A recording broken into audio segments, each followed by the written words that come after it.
Hey, what's going on, everyone? How you doing? Thanks for sticking with me today. I'm a few minutes late, and I apologize. I was getting my morning coffee ready. So, Joe, I see you in the chat, man. How you doing today? Happy holidays. So today, yeah, I just wanted to jump on and like keep the Monday live streams going. Well, Monday Thai time, right? I know it's Sunday night over there on the East Coast. Joe, let me know how the audio is on your end. Can you hear me okay? Any distortion? Or can you not hear anything over your grandson's drum set that you've got going on there in Florida? I know you said you got him that for Christmas. So yeah, today I just wanted to really jump on and talk about like 2021's coming up. I know 2020 has been a difficult year for a lot of people. I know it's definitely been, it hasn't been the easiest of years for me either. So, I was really thinking like what is it I'm gonna do in 2021 to just make sure that I'm happy as opposed to all the craziness that went on in 2020. That I have a lot of friends who got depressed, a lot of friends who just had a really rough year of it because of everything that was going on. Even like if things were going well for them in 2021 or in 2020, a lot of them had just a hard time overall. So, hey, Senior Frank, Steve, Joe, guys, thanks. Yeah, glad the audio is good. I was having some trouble with the Zoom getting StreamYard to recognize it earlier. So that was a big problem. I know you're getting a little bit of highlights on the head here. I've got the one big light blasted on me.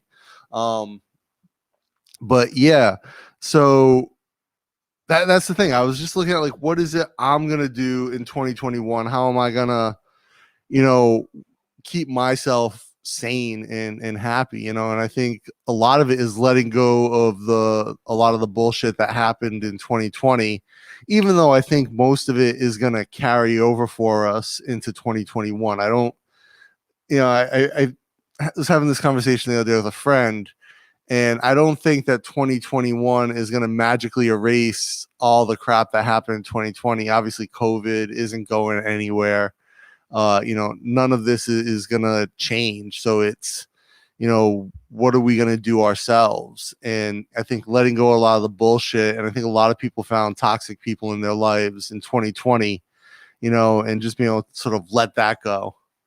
And I was thinking about this a lot yesterday too, because I was hanging out with my friend David. So all you guys who follow Bangkok Strange will remember David Asavana. He was the one who was in Tremors with Bear, and he's been in a bunch of other stuff. And he's been on this channel before as well. We've done some videos together.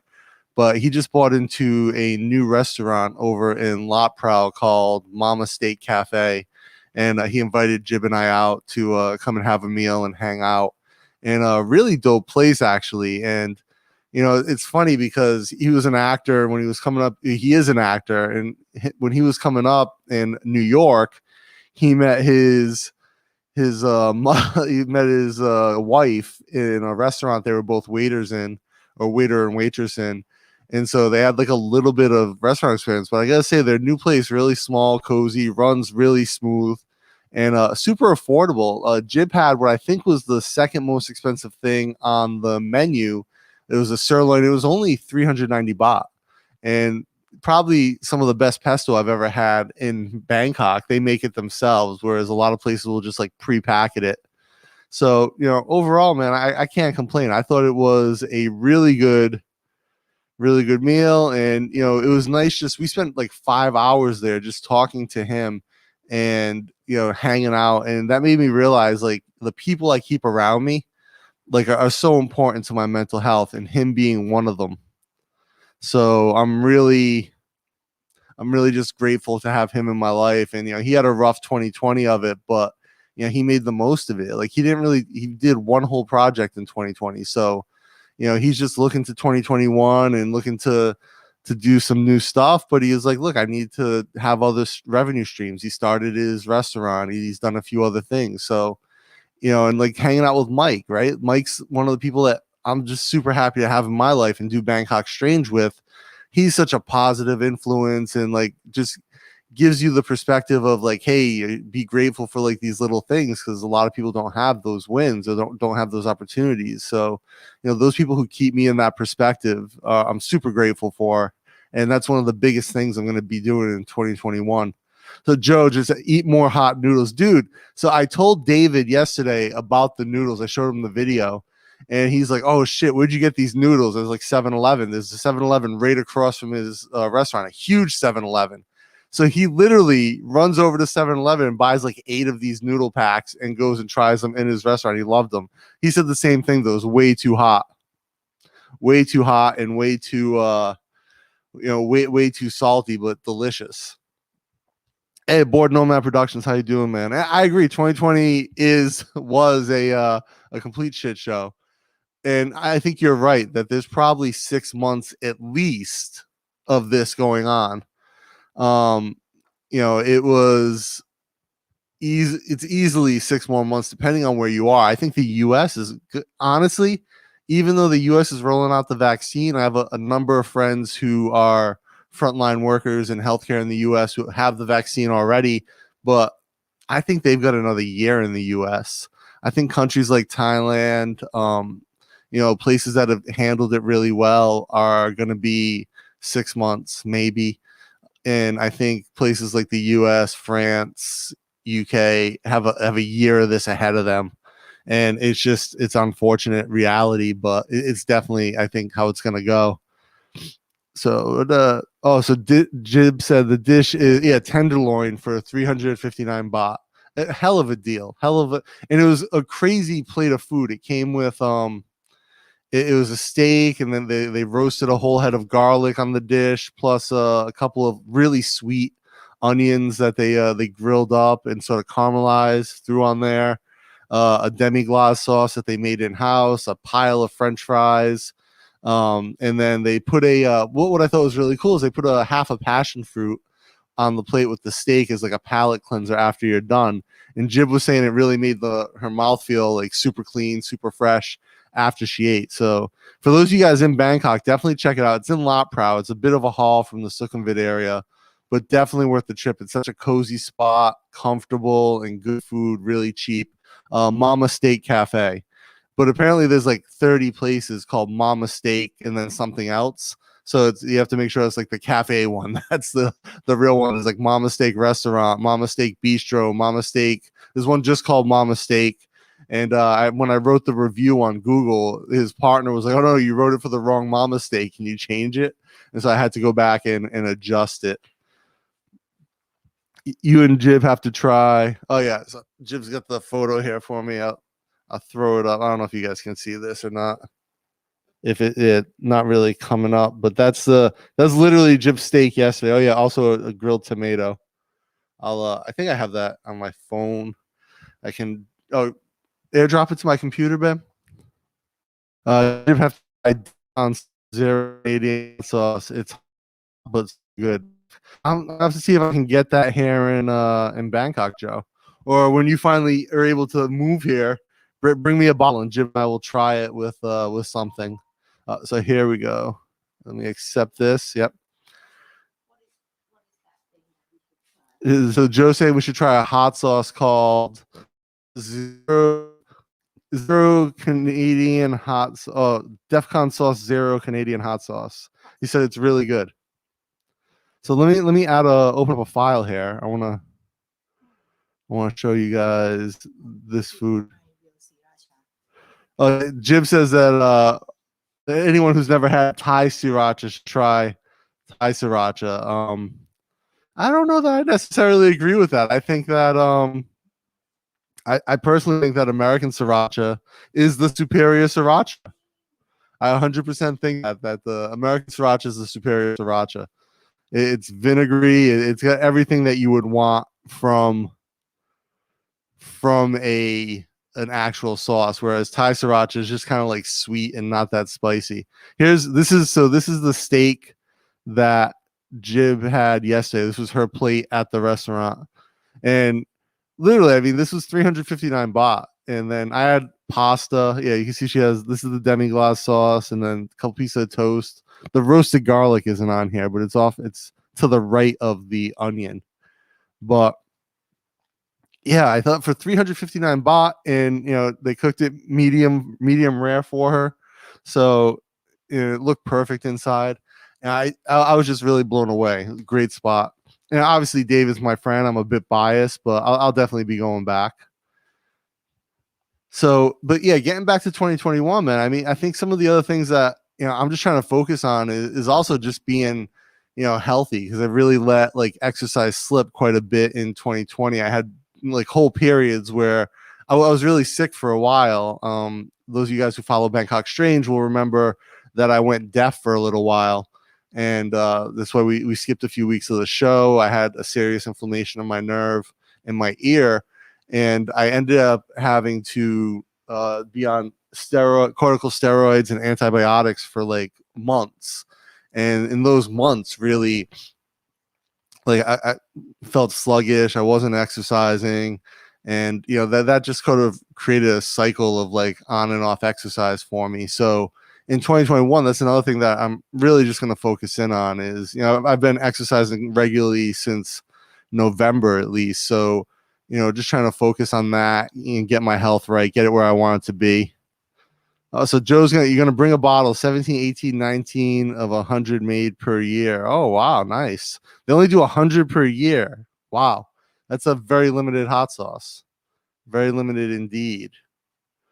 But yeah, I think what the plan is to focus on the exercise and just focus on opportunities. Like I've been very fortunate business wise in 2020 that my business did well, especially Dapper Villains with our masks. So I think that we'll focus on trying to scale that. And then there's been just a lot of other opportunity for Dapper Villains, for my design studio, for media work. So, follow that into 2021 and make the most of it. And, try to just be a happy, positive, upbeat person, as opposed to one of these people who complain about, everything and, can't get out of their own way. So I think that's one of the things that I really want to be about in 2021. And like I said, the people I surround myself with are so key to that. Like all you guys here in the chat, I've got obviously Jib in my life every day, keeping me focused and helping keep me positive. Mike's, people like David, Bear, all these really positive people that I have around me. And like my friends, a lot of my Thai friends, Sid, Pac, Troy, all these guys are a real positive influence, and I'm super happy to have them. So Hike, what are you saying? What type of bread was that at the restaurant? So it was just like I think it was kind of like a Japanese milk bread that they toasted. It was kind of just like straight up toast bread. Really not a big thing here in Thailand, right? So bread is one of those things that finding good bread in Thailand is quite difficult. It's not like say Cambodia or Vietnam where it's a more common occurrence. So, and how you doing, Hike, by the way? What's going on? You getting out there doing any winter hikes this week? Is it cold out there? So Joe's stuck in the house. Hey, Stuck, how you doing, man? Glad to have you. Oh, start writing a book and get some good stories to tell. I think I talked about on Bangkok Strange. I've been writing the sci-fi podcast. So I've got, I think 4 episodes into that, and 4 episodes into writing it, and I'm going to start recording it and getting it put out. And just as like a fun project for me, not something I'm like trying to create. And that's one of the things that really is made me happy, especially this last sort of is like really taking the time to work on that, because I've had that concept written down as a treatment for years, and finally flushing it out is just something that's been really kind of joyful to work on. And when I have the time to sit down and crack out on that, I really, really get a kick out of it and enjoy it. So it started Josh, Black Cock keeps me positive. It goes down so smooth. I know you love the Black Cock, Josh. You're all about that. Are you in good supply? Do you need me to get some out to you in Cleveland, or have you been able to source enough Black Cock for yourself? Hello, Alabama, not cornbread. It was definitely no good cornbread in Bangkok. Though I'm telling you, I think if someone was gonna do it, David could probably bust it out. They're redoing the whole kitchen today. So we were there yesterday, and he told me when we left they were going to close it like a little bit early and rip everything out of the kitchen. It's a very small kitchen. And this morning at 10 a.m., all of the new equipment, the new stove, the new fryers, everything's coming in.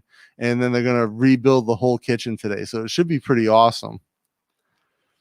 So like you're saying, it's been a little chilly this weekend, but I've got out for several scenic drives. So it's like taking the Mustang out in the winter. Those don't handle too well in the snow, as I recall. Definitely not a winter vehicle. Do you like brown toast? What's like brown bread toasted, or what do you mean? Oh, Josh, you ran out of the black cock. I'm gonna have to take care of you on that, man. I'll try to get you one of the big bottles of black cock. I know Josh said what you used to offer it to people when they come over, right? Like out of nowhere, you'd be like, hey man, you want to have a little bit of you want to get a little bit of black cock inside you before we get started? And they'd be like, what are you talking about? What's going on? I'm just wait here. I'll go get it. I'll take care of you, buddy. Get that black cock for you. And that joke would never get old, and it would totally keep me happy no matter what year it was. So the Japanese bread, was it made from rice? No, they don't really make bread from rice flour out here. Hike. So it's flour. It's bread like regular bread, right? It's got wheat flour, but it's got a high milk content in the dough, and then it's usually quite sweet. So they'll add a fair amount of sugar to sweeten it up, and it has like a very very heavy, creamy mouthfeel with a lot of sweetness. And then you toast that; it toasts up really well. Suburban Bear, the way he dances in his videos, he gets all the black cock he can hit. I just throw that out there because that's 100% true. That Josh has the dance moves. If you follow the Suburban Bear channel, he's definitely got the dance move. Have you guys seen his music video for? I don't know, Josh, if you named that song the Dollar General song, but he made a rap video about finding Pennydales at Dollar General, and it is absolutely one of the best things. So hilarious, so funny. And they've got like a whole little dance scene in front of the Dollar General sign where they're warm and like take off sprinting, wrap it in the car. Really funny. I remember when he was working on that, and he was sending me the early versions to listen to, and the version that came out really is like, you can tell that he put process into getting it together. All toasted brown if they're done well. No, so you say you've driven it in the snow actually, but no snow this season yet. Yeah, man, I don't know. I remember one of my buddies had a Mustang back in the day. He would get stuck in the snow all the time. It was just ridiculous amount of.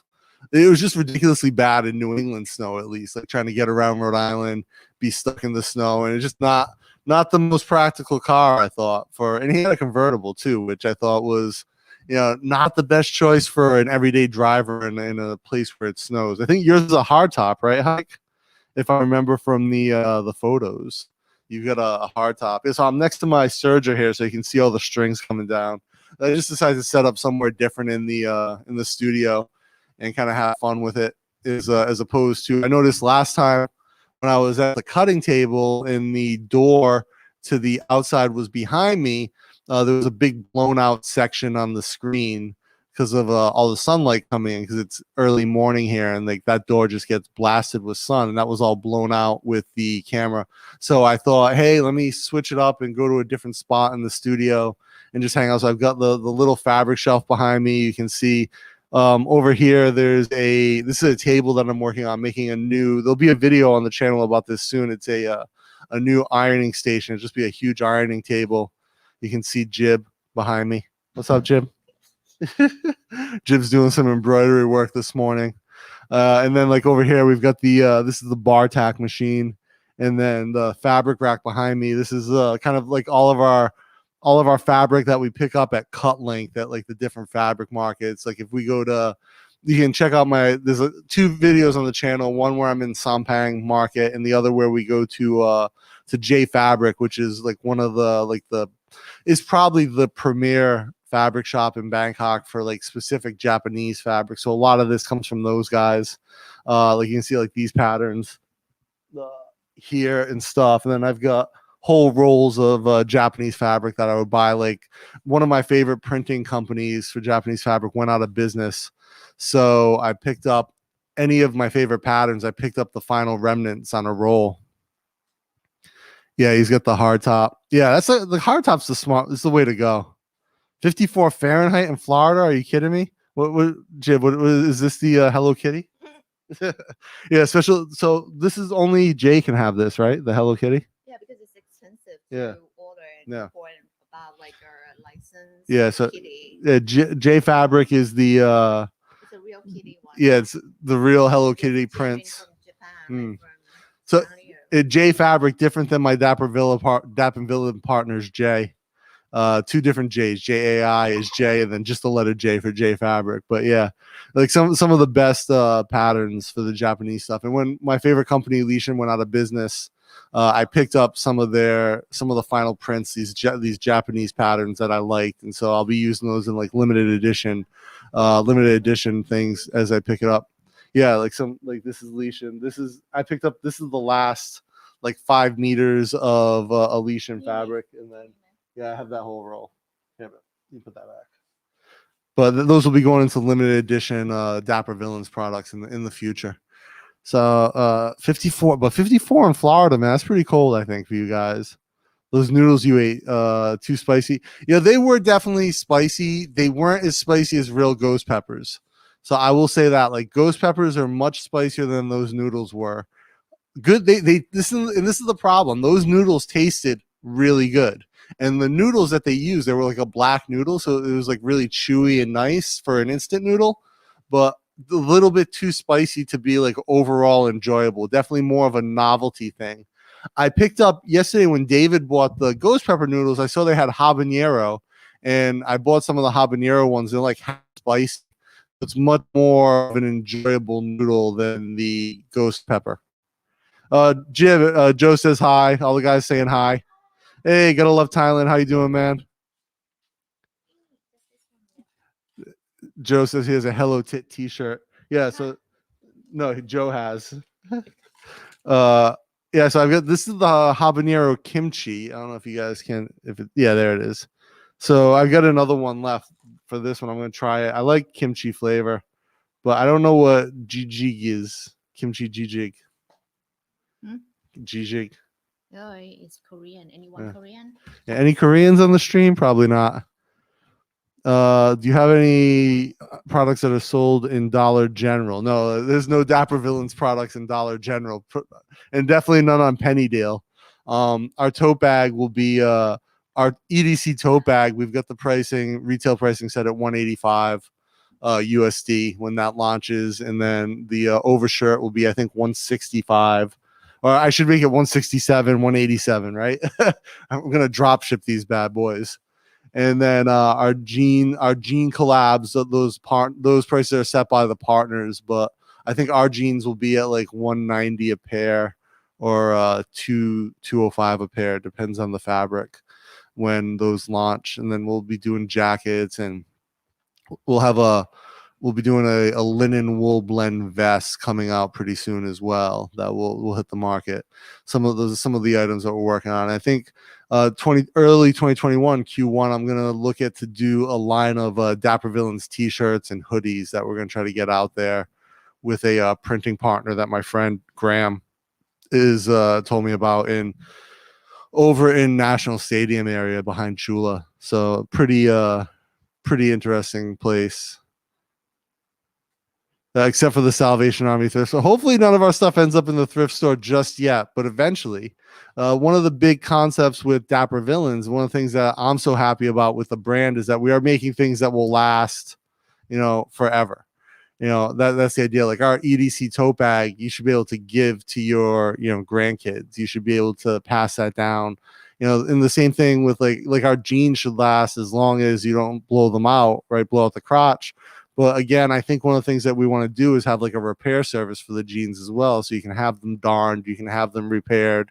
And like same with jackets, anything that's denim can be kind of taken apart, put back together and made good as new again. And that's one of the ideas that we've discussed is like, how can we do that as we grow the brand a bit. Like now that we're doing jean lines with other brands, where they're selling it and it'll be like a collaboration, like that brand X Dapper Villains, or designed by Dapper Villains, putting things in place where those items can be repaired or like patched or something unique to make them a living kind of growing piece of style that you have in your collection.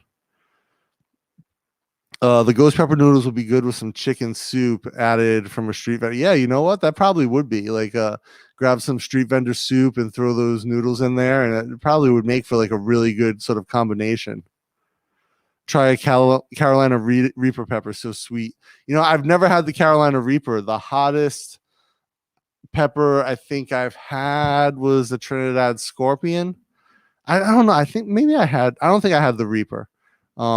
I mean, I've had some hot peppers, but never. I haven't had the Reaper, and I haven't had any of that like Hot Ones Pepper X sauce, where Pepper X is supposed to be significantly hotter than the Reaper. It's supposed to be like 1,000,000 Scoville units hotter. So I've looked for the Reaper in Thailand. You can't find the Reaper itself. You can only find the Reaper seeds. And so I've thought about, I don't really have a green thumb, but I thought about like maybe even getting a couple seeds just to try to grow them. I've tried to grow bird's eye chilies before, but you need early on, they just need a lot of care to grow the plant. Once you get it growing, then once you get it growing, then you're kind of good. But until then, it does take a bit of time and effort to make it work. Hey, cable TV cutters. Hey, how you doing, Daniel? Dan the man. Yeah, so cable TV cutter, me and him used to work together as engineers for a cable company. And he worked in Rhode Island. I worked in Rhode Island for a while as a technician, and I worked with the engineering department. And then I moved to Cleveland. He was in Rhode Island for a bit. How you doing, brother? How you feeling today? Stuck. Joe here. I have a friend in Hastings, Florida that grows them and 9 others of the hottest peppers commercially. Yeah, you were saying that grow some of like the hottest peppers. So they grow them in Florida. So what's hotter than is the Carolina Reaper? Is that number one? Or I remember reading about Pepper X, but I read it wasn't certified yet, that they haven't had it certified at its hotness level for whatever reason. But I mean, they're also really cool looking peppers. Really cool looking. Trinidad Scorpion. Oh, you know what? The other hot pepper I think I had was called a chocolate Buddha, chocolate Bula. That pepper blew my socks off. Like from the first bite, like I swallowed the first bite, but that's as far as I got, and I just like completely, my body shut down. It was so hot. Hey man, glad you're doing well, dude. Glad you're doing well out there, man. Is it cold where you're at? You got some snow? I know Josh, Suburban Beard, man, it snowed in Cleveland yesterday, right? How you guys enjoying that winter weather? This is the crazy thing about living in Thailand. And when I lived in Rhode Island, when I lived in Cleveland, I was really used to winter weather, and I really enjoyed the cold. I would wear shorts, much like Josh, like Suburban Beard. I would wear shorts year round when I would go out. Like I'd be the asshole out there shoveling my driveway or running the snowblower in my driveway with shorts on and a hoodie, getting the snow cleared before I went out to the office. It was fine for me. I would, even when I would run in Cleveland and I would go out in the wintertime, I'd run in shorts, and I never really got cold. I lived in Thailand literally for like 1 year. And every time I would go back to the US after that, like I'd go to San Francisco or whatever, it was just too cold for me. It ruined my body's ability to be cold. Oh, Hike, you cut the cable service years ago. I use an indoor leaf antenna for broadcast. You do the digital TV broadcast with the antenna, or are you just doing traditional and then have like I always thought from the time I started working in cable, I realized the potential of over-the-top services like Netflix and Amazon Prime. And really, I never understood why cable companies took so long to see those as a threat to their model of TV. And the fact that even HBO Max you can get remotely now without having a cable subscription shows that the consumer, for now, we're in a moment where the consumer has more power through choice than ever before. And I think that's a great thing. And, the cable company's model is just broken, and these companies are way too big and too conglomerate to really be able to make a difference and pivot, in their business model quickly enough to catch up. And so it's going to take a few iterations for them to figure out what they're doing. Reaper, yeah, the Reaper is supposed to be the hardest, I believe. But I think, like I said, I remember hearing about Pepper X, probably from that show Hot Ones from First We Feast on YouTube.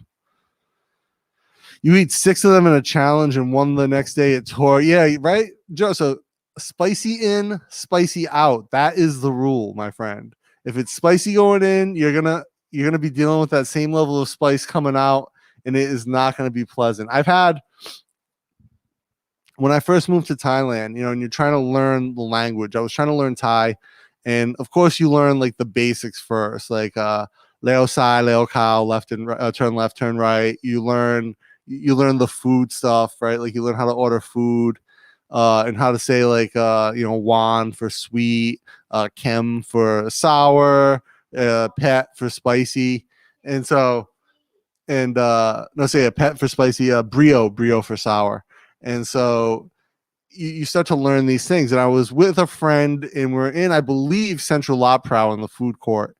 And she went off to order some food, and I found a samtam counter, and I was like trying to order samtam. And, so I ordered, samtam Thai, Mai Sagun, which is Central Thai style samtam with no shrimp, none of the little briny shrimp.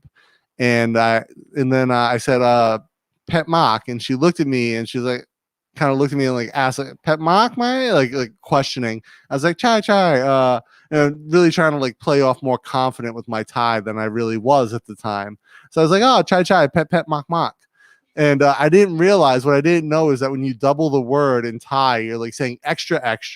And so pet mock would be like very spicy. So when I say pet, it's like saying extra spicy. And then mock is like very, very, very spicy. And so she goes, oh, Jinglaw.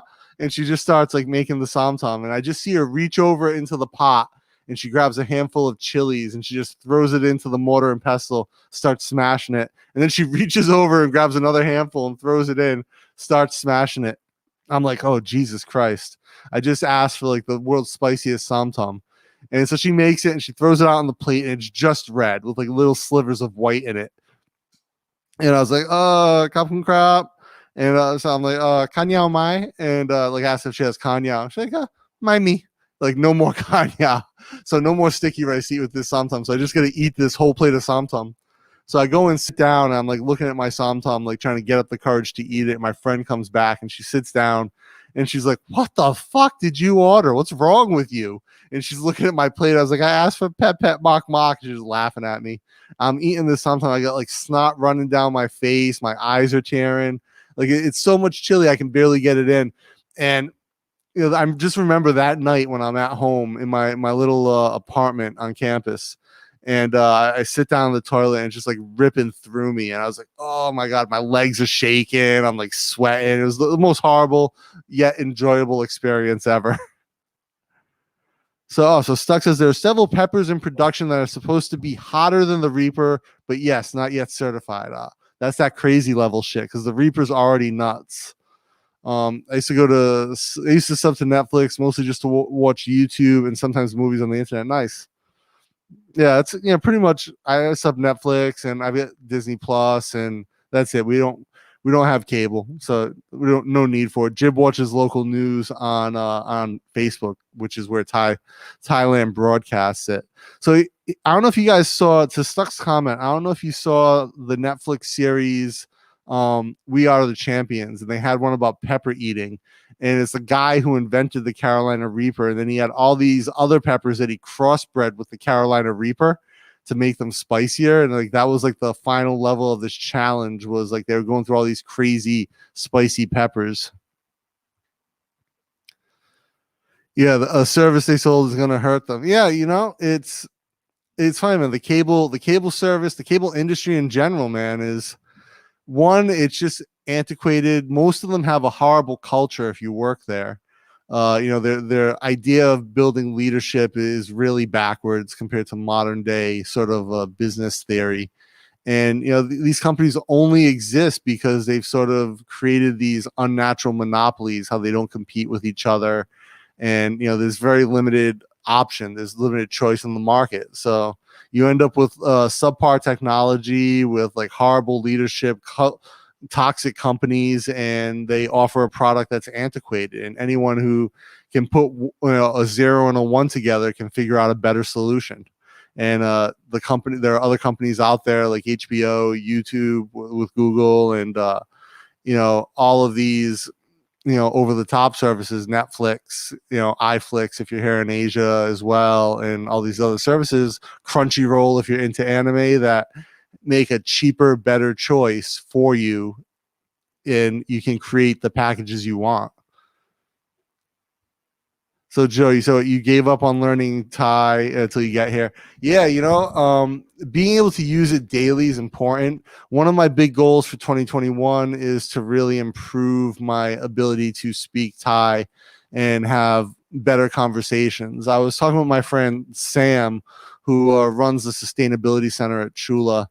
And I've known Sam through the startup scene in Asia for a couple of years now. I met him when I did the Google pitch for Driver, when I was chief data scientist there. And that's the first time we met Sam, was at the Google event when he was representing Bangkok Ventures.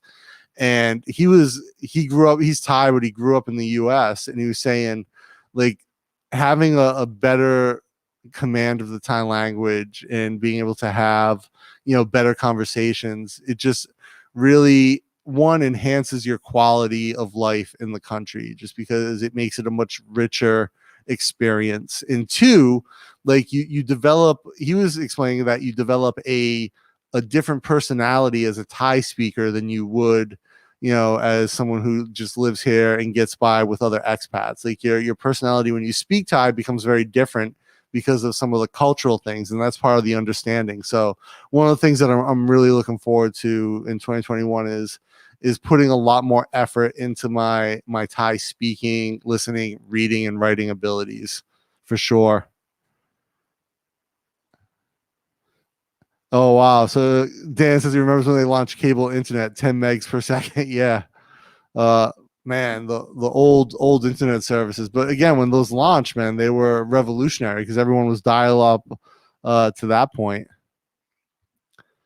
Do miss watching Turner Classic movies. Turner, I don't think I've ever watched Turner Classics. What's on there? Like is that some like Western stuff, or like just old movies from like the 30s?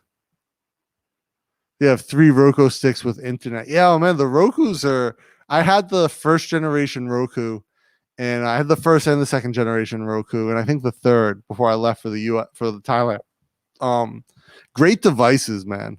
And I remember I actually got a chance to talk to the CEO of Roku once, and they had this whole plan for like a gaming rollout on Roku, and it never really came together because of licensing deals. But that company was like super innovative and had the had an early position in OTT that I think made them really stand out. I'm glad that they're still around in some form, but I wish they had got the gaming thing together, because they were basically looking at taking like a similar style of mobile games, like those really light, easy to play, fun games that a lot of people know, and rolling those out into a Roku type device. And if you remember, the old controllers had like a little gamepad feel to them. And so they were talking to some developers, they were talking about licensing content, and there was some issues with the device not having enough storage or enough memory, and then not a lot of the streaming was robust enough to support the games at the time. I don't know if they ended up doing that. I haven't followed Roku in years, but what a great company, and what a great concept to have this sort of catch-all device. And it was sad that like a few years after I think the Gen 2 device came out, or a year after the Gen 2 device came out, a lot of TVs started to integrate those same features, which made their business model a bit more obsolete going forward. Oh, Turner Classic Movies, old movies. Stuck, you have basic cable. Only because I don't pay for it, I can't even keep up with the vloggers I like to follow. Yeah, well, if you're not paying for it, man, that's the best one to get, right? It's if it's free, the price is right, for sure. And I think, basic cable, as far as the service it provides, the quality it provides, I think is spot on, right? Because you get a a basic package of channels with, you don't have to worry about reception or anything like that. It's the prices that these companies charge due to licensing. So if you're not paying for it, that's awesome, but it's not something I would ever pay for personally. Oh, Joe, you can speak English and Portuguese, Spanish, some Italian. Yeah, English will do you good in Thailand. I'm not sure how good Portuguese, Spanish, and Italian will do you, but I'm sure that there's probably like a very rich Spanish speaking community. Actually, and I know a handful of Brazilians that live here in Thailand, so maybe Portuguese will get you somewhere. Italians, you'd be able to talk to the chef at Paula. He's Italian, so you'd be able to have like a little Italiano conversation there for sure. Oh, I just bumped the tripod. Sorry, guys. I can speak hillbilly and some English. Stuck. I can speak a little bit of English. I'm okay with the language and not fluent for sure. Hillbilly. That's a real. The dialects of the U.S. There's definitely some places where English is a very different language. I remember my first time in Kentucky, and my friend and I were going down to the Bourbon Trail, and we stopped at this like roadside like restaurant thing to have lunch before we got there. And there were three guys sitting across from us, and they were speaking to each other, maybe like 6 teeth between the three of them. But at one point, my friend looks over to me. He's like, I don't think they're speaking English. And they were definitely, they were speaking with like an accent or a dialect like I couldn't even understand out in Kentucky. And I remember when I was in the Army, when I joined the Army, I was in basic training. I was 22 at the time, and there was a kid from like the bayous in Louisiana, and the way he spoke English was, I like sometimes I'd have no idea what he was saying at all. It was so interesting.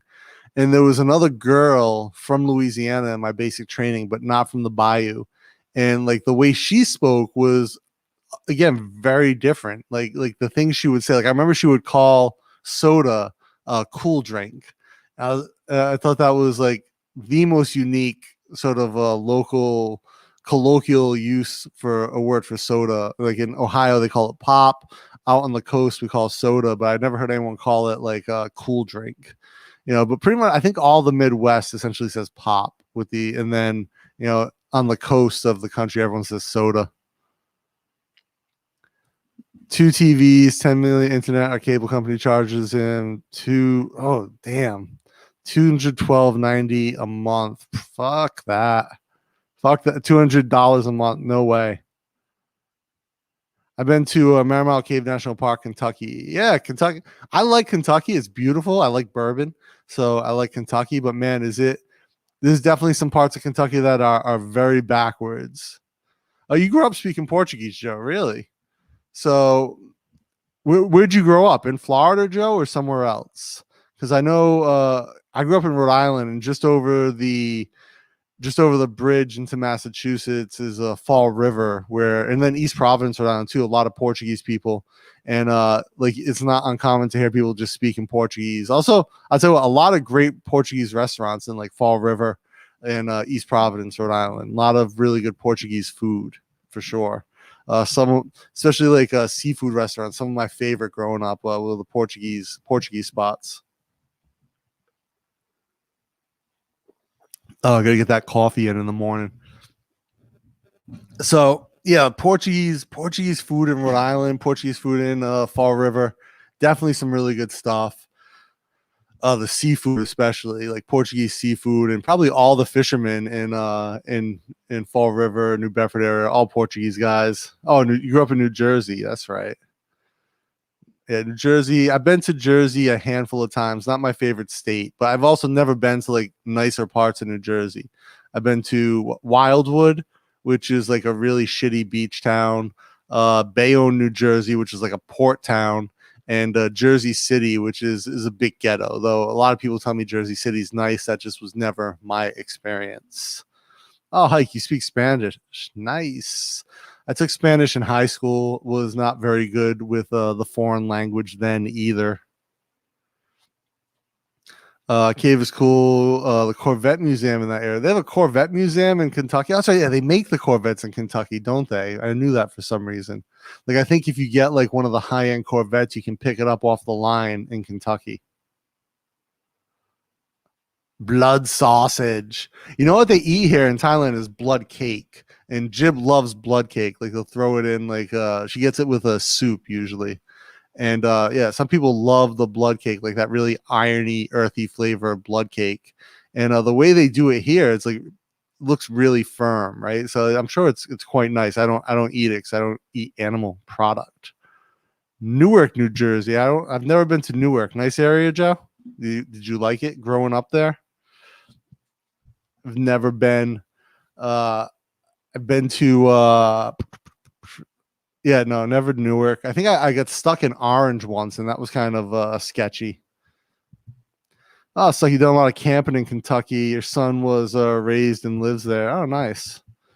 Yeah, it's, like I said, Kentucky's beautiful. One of the nicest, like, just sort of like drive-through states. Like, really beautiful hills, a lot of greenery, just very podunk, right? Like, very hillbilly-ish when you're there.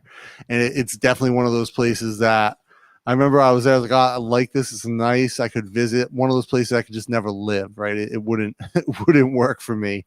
But Lexington was in Louisville, both nice spots. And again, if you're there for the Bourbon Trail and like that whole bourbon experience, it's a great place to be at for sure. The airport. Do they have Satan salads there? What's a Satan salad? Is that just like a bunch of beef thrown in a bowl? Is that what that is, Joe? There's a dish called Thai beef salad, I think. Hold on, let me ask Jib. Hey Jib, babe, what's Thai beef salad is like somtam, but instead of papaya has beef? Come over here and explain it for everyone. So Jib will come over and explain Thai beef salad. And I think for all you guys who like meat, for those of you guys who like beef, is it Isan? Yeah, you can talk here. So we have many dishes. Yeah, look here. She gotta take off the magnifiers. So we have many type of beef dishes. So like for central Thai food, we have the word pla nứa. It's like you grill the beef, slice it a little bit thin, and then like make it like a sour, salty, and a little sweet. That's salad. What I'm talking. I've seen it. They toss it like in a bowl with like really thin sliced beef. Yeah. Yeah. For Isan, yeah. And for Isan food, it will be này nè, nắm tộc. Nắm tộc. But like less vegetable because Isan like recipe they will like have a roasted raw rice and like ground it. It's a powder. It smells good. Adds a lot of thickness. Kind of like a little more spicy. Like the lop seasoning. Same as lop, but it's like a grilled beef. Yeah. Like piece of beef, not ground. Yeah. Beef. So yeah, the Thai salad. I think even the central one's a little spicy, right? Because you see some chilies in it. It depends. Like you can ask for less spicy, not pet like you order. And what does it have? Like just green herbs in it, right? And then have like usually has like cucumbers on the side. Yeah. And the weed. So I've never heard of the devil's salad. I've heard it called the devil's lettuce, Joe. And you can get the devil's lettuce in Thailand. And if you need a guy, yeah. So yeah, that one. You send me a airdrop photo to me. So if you need a guy when you're here, I'll connect you with my buddy Mexican Ben. He'll take care of you. Yeah. So here, I'll just show you guys this. This is the Thai beef salad I was talking about. You can say pla nứa. Yeah, pla nứa. Nứa is beef. Yeah. So yeah, Joe, if you need a guy, I'll connect you with a guy when you're here. He'll deliver. He'll take care of you. So Stuck, you like lop moo? Yeah, I think most lop is moo, right? Like lop in general would be lop moo. If you just said lop moo, Ben. Yeah. But we use we eat duck too. Yeah, I've had because I don't eat animals, right? If I get lop head, right, lop mushroom, which is like my favorite, one of my favorite things. But my problem is like if I eat lop, I want it really, really spicy, and then I get to a point where I can't handle it. Like, and it's just too debilitating for me to keep eating it. Something about that flavor profile for lop makes me want to have it super, super spicy. I don't know what it is. It's my own stupidity, I guess. Does anyone use the cast iron skillets in Thai kitchens? So cast iron, not really a thing here, right? Unless it's a Western thing. Wok. Yeah, they have wok, right? So you'll see a lot of places will use carbon steel woks. And actually, so I found this out from talking to a Thai friend that in America, people will season. Remember, I was talking about wanting to season the wok. They'll season carbon steel wok, but the problem is Thai food is too acidic to use a seasoned carbon steel wok with. So that's why they scrub it every day and get the seasoning off. We burn Yeah. the wok. Yeah, but no, but like the acid that they add is not it takes the seasoning off. So like for the Thai Chinese kitchen, like a street food, if you eat it here, you will see like a black kind of pan, black wok. It's like my dad, he got a new wok and like he's kind of apply like oil and burn it like dark, and he said, "Don't ever clean it for me." Yeah, so if you see, so same as a cast iron, if you season it, yeah, if you season it, you don't want to clean it. But if you put like a lime juice or whatever into that wok, it'll take the seasoning off the carbon scale. Normally, when we stir fry food, it's not acidic. Yeah, like Thai food, like stir fry, it's not sour. But if you make like salad, and you mix it in a bowl, not in a wok. Yeah. Yeah, usually the citrus gets added afterwards. So Joe, you do need a guy. I got a guy for you. Take care of you when you're here. I gotta introduce Joe to Mexican Ben. Huh? To do what? He needs Mexican Ben's delivery service. When Joe gets out here. So yeah, I'll introduce you to Mexican Ben. He's the guy. And then Eric, Minority Nomad, he knows another guy. So if he's still here, we get you multiple guys, multiple sources. Yeah, Stuck, absolutely. It needs to be spicy. Something about LARP, like if you have LARP and it's not spicy, it's just not right. It's weird how it's like, there's something missing. And a lot of Thai food is like that. It's like something just like straight missing. Actually, talk about Thai food and getting back to like if something missing. If any of you guys watch the Epicurious channel where they do like the 4 levels of a dish, and they'll have like a level 1 chef, level 2 chef, level 3 level 3 chef, and a food scientist. They did a video recently about pad thai, and I sent it to Jib, and Jib was like, Jib was so mad. She's like, none of this is really pad thai, right? Yeah, you cannot call it pad thai. Yeah. It's not like Thai recipe at all. It's like, this is weird stuff that it put it in. Like, it's eatable for sure, yeah, but they can't call it pad thai. It's not. If you guys here, please go like a street food, find like a look dirty card, but it's okay to eat. Try pad thai there. It will be a real recipe. Yeah, and I didn't realize this until I lived here. So obviously pad thai has no soy sauce, and I think every place I ever had it in the US had soy sauce in it. But also, there's only really 2. And no ketchup, no chili sauce. No chili sauce. But there's also only 2. There's only 2 proteins that go into traditional pad thai: tofu and shrimp. And so chicken doesn't go into pad thai. And like the one on this show, the chef added like Chinese sausage. And Jib was like, no. And then one of the girls added carrot. And then the level 1 guy put like bell pepper, and like chicken, like no shrimp. Payday. Jim sent it to like some of her friends, and they were all like, there was a small uprising due to this pad thai video. It was kind of funny. So for the cast iron, we have a sale here, but normally like a Thai family, local Thai family won't use it, but like maybe they sell it to like Thai who live in somewhere like live in US before, or sell it for foreigners here. Yeah, I've actually seen little cast iron pots for sale. I have a small cast iron pan I bought at a Japanese store, like a secondhand Japanese store that I have to clean and reseason. I'll use it to make like frittatas for Jib and stuff. And it's small because we only have a small oven in our kitchen. So that's one of the things I'll probably make a video of that just to have something to do. But to grind it down, then reseason it, have the flaxseed oil and everything.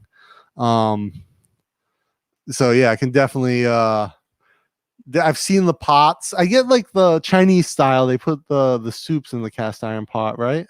Huh? That Hong Kong style soup noodle thing. Is that cast iron? No, that's clay. No, that's clay. Yeah. Yeah, Senior Frank, I think you're right. He's got that glaucoma and he needs to keep his vision good when he's here because he doesn't want to trip on the sidewalk. Definitely a necessity for sure. Masaman needs to be spicy also. I don't like it sweet. Well, I think masaman is not as spicy as like green curry. Is that right, Jim? Masaman is not spicy, but it's like you can smell the spice and herb. I should say it's not spicy for Thais. It's definitely spicy for us pasty ass white dudes.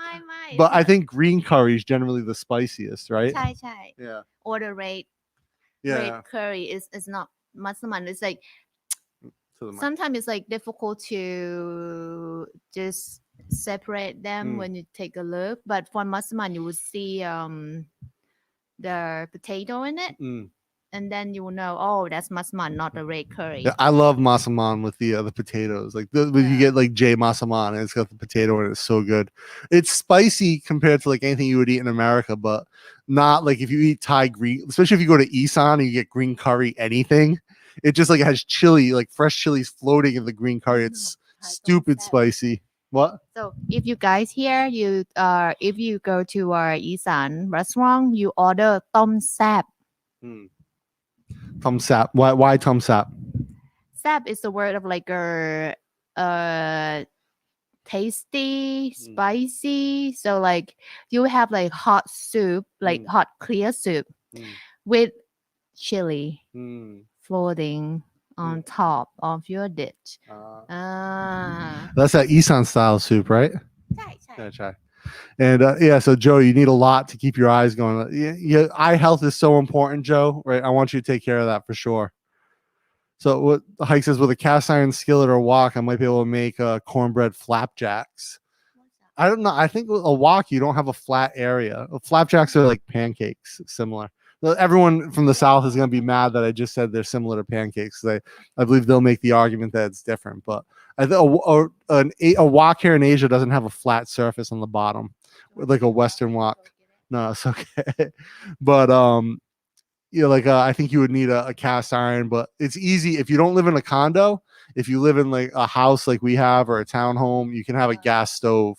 Condos don't allow the gas tanks, so I don't know if I don't think cast iron would work on induction, would it? No tofu, not for me. Yeah, tofu's not for everyone, but in pad thai, there's always tofu. There's like little pieces, right? It's not the main protein. Usually, shrimp will be put in at a high end pad thai place. Shrimp will be the main protein. Street food pad thai, you'll get the little briny shrimp, and then some of the street food will throw like regular prawns in there as well, and then egg. Egg is probably actually the primary protein in most pad thai. My granddaddy used to mix it up all really thick bread batter. It wasn't baked, it was pan fried. I remember having pan fried cornbread when I lived in the Carolinas and when I lived in North Carolina, and it was the best thing I ever had. It is so good. Not healthy at all, right? Like I think they're frying it in the cast iron pan in butter or probably lard, right? But oh my God, so good. And the cornbread had like big chunks of sweet corn in it with jalapenos, like roasted jalapenos and like bacon. It was like the best thing ever. Cast iron on an open fire. Hell yeah. Cast iron on an open fire is the way to go. like a camping style with like a big cast iron soup pot. Throw that out on like a fire and just like cook a bunch of stuff in there. Really good. Yeah, so a flapjack is thicker than a pancake, right? I knew. So as a New England boy, a Yankee, I'll say it: a pancake and a flapjack, the same thing. And these Southern boys will correct me. All right, thanks, babe. Jib has to get back to work. She's got embroidery. She's got like a big piece she's working on embroidery wise. So this is the other side to the triangle. This is the other side to the one of the more complicated things that she's doing. So Hike, I appreciate that you'll allow me to say it's similar to a pancake. It's not the same thing. It's similar. Okay. I appreciate. Yeah. Cast iron work. Oh, so cast iron does work on induction. Really? I thought you needed like a special plate with like copper or something for induction burners. So yeah, it's good to know that cast iron works on that. Oh, so what's a Johnny cake? Is a Johnny cake different than a pancake, guys? So, different than Johnny cake. I want to know what that is. If it's the same thing or if it's different, it's similar. Because I do not know what a Johnny cake is at all, and I think I've heard it before.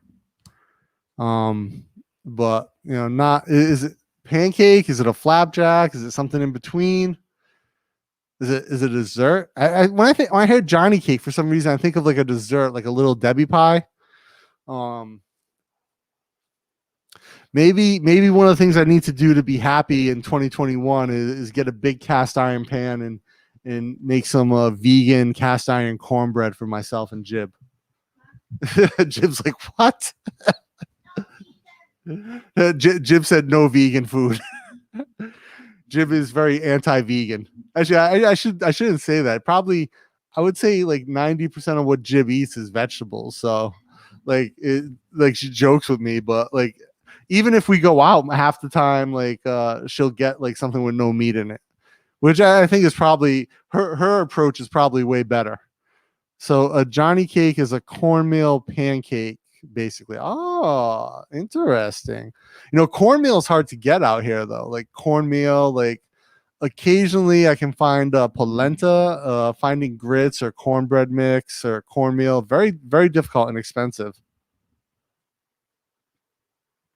That's from Revolutionary War times. I'll tell you, the cast iron, like really does, it's an interesting cooking experience. It's really, something different altogether. I like it, but again, it's not something I do a lot. Probably 90% of the times I cook now, I cook in the wok or I have a little saucepan. I have a big, massive stock pot. I think it's like a 10-gallon. And I bought it for making something for Christmas, for New Year's, like 2 years ago or a year ago, when everyone came over here and we cooked, like David, Bear, all those guys. Must have been 2 years ago. All those guys came here. It was our first year here, and there was nothing downstairs, so we just had a bunch of friends come over, and there was like maybe 15 of us. And I used that pot to make something. And the other day, I used that big pot to make popcorn. I just made way too much popcorn. And what happened was, I think the first time I did it, I burned all the kernels, so it didn't pop a lot. And now I realized I have to shake it more. So I used the same amount of kernels. It just overflowed the pot. And I was eating popcorn for 2 days. Jib had, luckily I didn't put as much cheese on the Jib's portion, so she only had like a little extra to eat the next day. No butter or oil, just bacon grease and cornbread flapjacks. Nothing wrong with some bacon grease, man. I have a friend who saves all of his bacon grease and uses that when he cooks like any vegetable. He'll throw like a couple spoons of bacon grease in there and cook his vegetables in bacon fat. Yeah, Hike, I know this is your example. Cornbread is a sign of a well-developed nation. So I'll talk to David and see if he can get some at Mama Steak Cafe. Get some cornbread on the menu so that it's a well-developed area.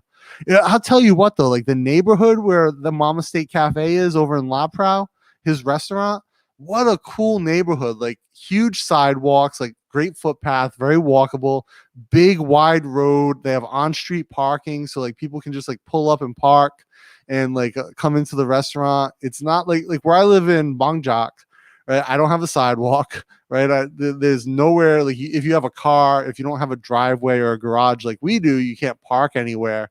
And so like where he's at in La Pro, you can tell it's a newer part of Bangkok. It's also, further out from Sukhumvit, but as far as like just like the sort of walkability, it kind of feels like a little hipster neighborhood, like all the little things around there, and but you can walk around, and it was so nice. It was a very different experience. It reminded me of when I lived in Prachani Wet, which is one of my favorite Bangkok neighborhoods, except that it's like so dislocated from the rest of Bangkok. They have a train that goes there now, but it's like it's on its own line. Like you can't get to the Sukhumvit line or the Ceylon line without like taking a bus between the connections so far.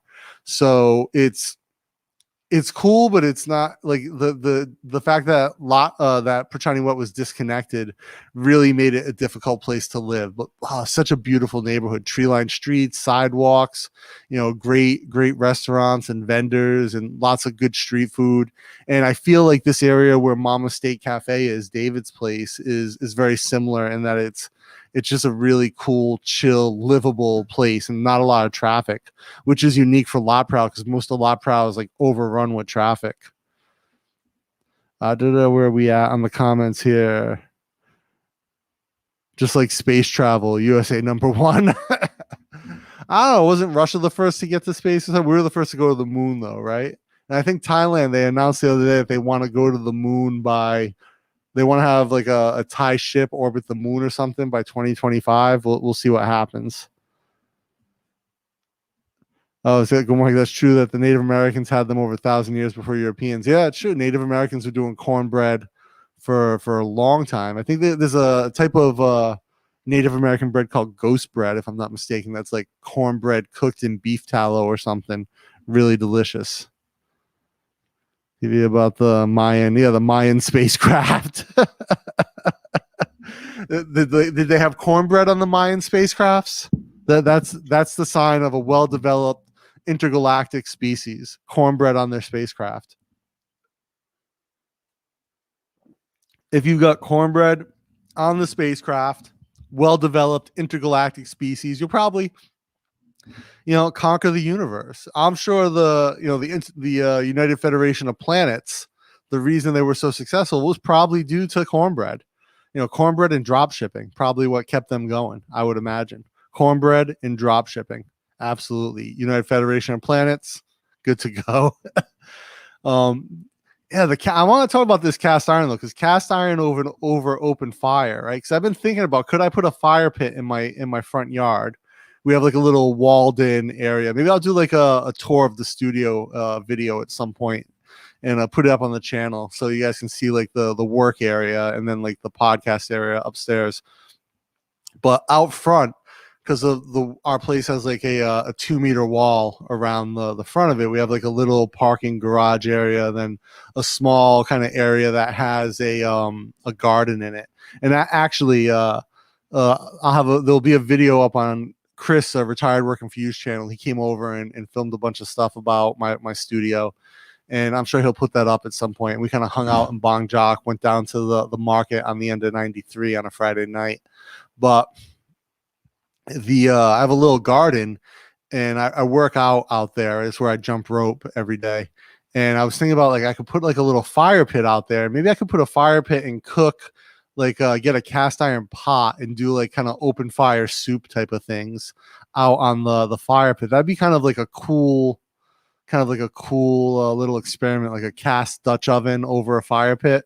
And like when you have friends over, like open a couple beers or a bottle of wine, bottle of bourbon, and just make like a kind of campfire soup out there.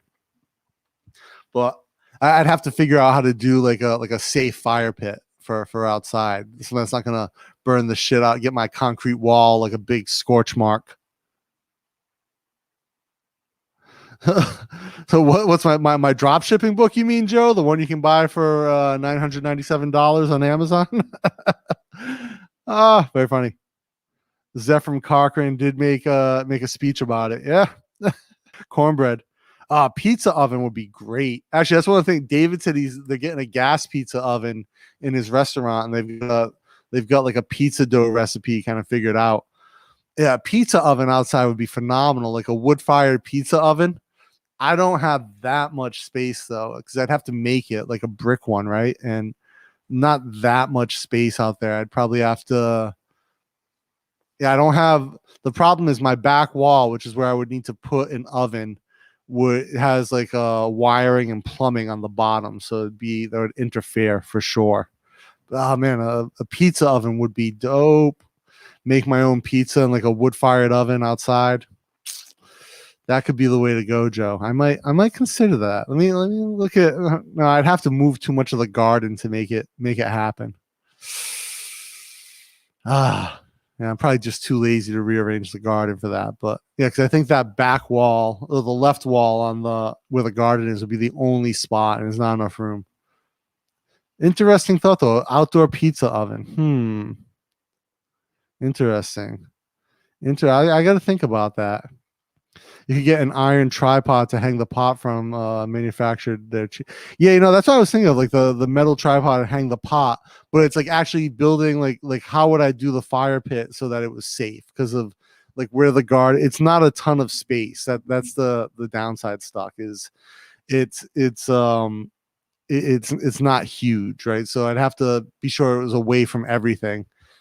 And it's like the garden and then like just enough tile space for me to jump rope on. Senior Frank, your next move in Thailand will include a legit amount of yard garden space. Yeah, that was like the nicest thing. So where we lived before this was because it was like the penthouse in our building, half of the roof was garden, right? So like I didn't have a yard in the sense that like there was ground level, but the nice thing about the apartment was we're the top two floors of the building, and so I would walk out of the place every day, and instead of being in a hallway, I was on the roof, and so like I had sunlight, and there was a garden out there. There were trees and plants. It was really nice, but not like really a legit garden. It was just like really sort of a manicured spot, but it was a nice thing to walk out and have green space in front of me. And so that's what I really like about here. When we moved in, the garden was essentially dead. It was just a bunch of overgrown pots. And now it's just a bunch of overgrown pots that get watered. And so they're greener. But like, I just like to be able to see something green when I walk outside. And so I don't have a yard in the sense that there's no grass, right? Like I walk outside, it's all tile, and then just like all the pots where the garden is. But it just makes such a big difference being in the city, in my opinion, to be able to walk outside and have green space that you can enjoy, green space that you can really, embrace and see something that's not concrete. And that makes a big difference to me. And we have some trees in front of the building as well, just so like when we come home, we see like a few trees kind of growing in the front. And the idea was to keep it, really low maintenance. So, that was kind of the concept with it. But yeah, just having the garden. I have a couple friends who live out in like further out the city, like Bang Na, Bering, where they live in like a Mubon, and they have like a nice yard, right? But then they have to cut their grass. They have to take care of it. One of my friends, she lived in Ekamai, and her husband worked for the UN, and she had left the UN, started her own company. Their house in Ekamai was baller, and they had a huge yard with a pool. And I mean, it was a great place. And she was basically saying like, you get X amount of money from the UN for rental, and if you don't use it, you lose it. So you just rent the biggest place you can, and try to use as much of that as you possibly can. So 4x4 is all I need. I'd have to clear some space to get 4x4 out there. I'll figure it out though, Joe. I'll see if I can get it going. What's the latest news on men's fashion? Pocket squares still. Pocket squares are legit. Hike. You can definitely, if you wear a jacket on a regular basis, a pocket square is a great accessory to pop, right? And having like a nice silk piece, or we actually have some knitted or some crochet pocket squares that we designed Jib designed, and basically I picked the color palette for. Jib made the prototypes, but they're a little thicker, made from bamboo yarn. But yeah, give a nice little shape to it. It's something different. I think Jib has one too that she made from silk, like a crocheted silk one. But the idea is to have color there and have like a little bit of contrast. I think like a fun kind of like a folded or crumpled pocket square looks good if you wear a jacket.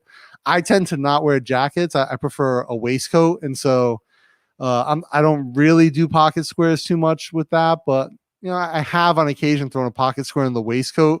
It throws a lot of people off, but I think it's a fun way to add some color in. Definitely. And again, the pocket square, if you have only like a couple of jackets because you don't wear it all the time, or you wear like the same ones like a few times a week, having like a bunch of different pocket squares is a great way to add like a pop of color into that. And actually, when I was talking to David yesterday, we were talking about he directed or co-directed a movie called Laser Candy, which is like a cyberpunk sci-fi movie that'll be coming out next year. And probably like one of as a Thai movie, probably one of the first really unique sci-fi concepts. He showed us the trailer that they put together in the edit that's not on YouTube yet, but I think it's going to look dope. But I told David I'll do his outfit for the premiere. So if he goes to the premiere for his movie, then I'll do his outfit up for him, and I'll probably add in some pops of color with I'll probably do a waistcoat for him with like a custom denim slack and maybe side cinches. I don't think he's into the suspenders, and we'll do like a little pocket square or something on his waistcoat, or maybe some unique stitching. Cement blocks, yeah, I could again, it's like finding the space, because where the footpath is for the garden is not super, or where the open space is, I don't know that I have a 4x4 chunk of space to do it. They sell concrete rings that are cheap. They hold up to heat pretty well. I'll have to, again, it's a concrete wall, so it's pretty fireproof, but it's just like I don't want to get scorched up. So I'm trying to get my landlord to build out a roof as a garden space. She doesn't want to keep me here when the lease ends, apparently. Yeah, actually the first spot before we ended up here in Bangjak, we had contracted on a place in Prakanong, which was really the neighborhood I wanted to move to. And like we looked really hard to find a spot. We found a 4 or 3-story building with a roof deck. And our plan was to put a garden up on the roof deck and live up on the 3rd floor, and then have like a studio and gallery on the 1st and 2nd. But the woman who owned it, she just like kept ghosting us on like the renovations that were supposed to be done. At one point, Jib called her because we were like getting ready to move, and she's like, "Hey, what's up?" And the woman's like, "Oh, you still have my number?" And Jib's like, "Oh, fuck this. We'll find somewhere else to live." And we had a couple of real estate agents that would like not return our calls, or they like we made an appointment to see a place, and in Unnut, I think. And the woman just like, we made an appointment and she was supposed to come meet us, and she just never showed up. And Jib called her like 3 or 4 times, sent her messages, and finally got through to her. And the woman's like, "Oh yeah, no, I need to cancel." And this is like 40 minutes after she was supposed to meet us. So when we met the agent for this place, she was at least responsive. And we met the owners of this building, and it just worked out really well and super cheap. And I didn't really know about Bangjak at the time. Like I had never been to the neighborhood, and so we looked at the building, and what we said was like, all right, let's not make a decision. Let's walk from here back to the BTS 1.3 kilometers or 1.4.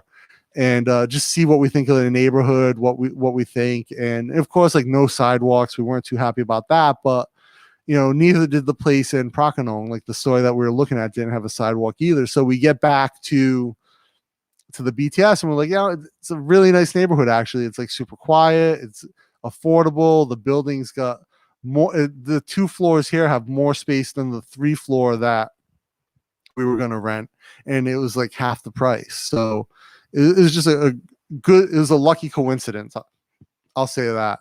And if you're looking for places in Bangkok, unfortunately, you need to probably be Thai, or have a Thai wife or a Thai husband, boyfriend, girlfriend, speak a fair amount of Thai. And like these places are just hard to find. Like unfortunately they don't advertise. Condos dominate the online advertising, the online rentals. So if you want to find a more local, laid back, kind of tucked away place like this, you just have to go out and look, and you have to try to find places. And like my friend Rob, who rents a house, he found it just by driving his scooter around the neighborhoods he wanted to live in. And he said within a couple of days he found his spot. And so sort of the same thing here is just, find the spot you want, research it on Google Maps, like do the street view thing. Like another place we looked at, I think it was 5 stories that we were interested in. And by looking on Street View, we found out that it was next to a what do they call it? A snooker parlor, like where they play that pool game called snooker, and which was probably going to be not the best name. So we ended up not even looking at that spot. So Stuck says cement blocks don't hold up to heat very well. Oh, it's good to know. So Joe asks, besides Bangkok, where would I want to live in Thailand? So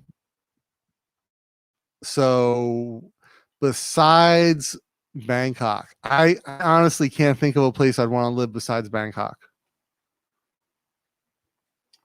Now, of course, I've not been to everywhere in Thailand, Joe. So I can't say that, I definitely want to live, nowhere else, but Bangkok just offers so much, right? And it's such a great spot that, as a city, I want to be in a big city. And I know, like, if I had Mike's on here, he'd be talking about, Chaam or like all these great beaches that he goes to, but Hoi Hin, but at the end of the day, he ends up back in Bangkok, right? So he loves the beach, and I get that, and that's why he travels there, but Bangkok's where it's at. So I can't imagine living anywhere else. There are places I like to visit. I love the north. I love Chiang Mai. I love that whole region of the country. I like Phuket. I like, getting down to the beaches there. But as a place to live, by far, hands down, Bangkok is where it's at for me. Even like the provinces, like I do some work with King Mon Kut, and they're out in, I'm gonna say this wrong and Jib's gonna scream, but Luang Prabang.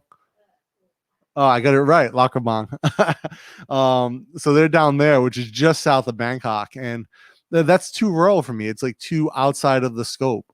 So even my favorite neighborhood, Prachani Wet, which is in Bangkok, is a bit too outside the city for me to really consider moving back there. Like we could have rented a huge building out there and moved back there, but it's just so far from it takes too long to get to the other things I need access to in the city that it didn't make sense. And being here in Bongjak is just, for me, I love this neighborhood. It's so cool.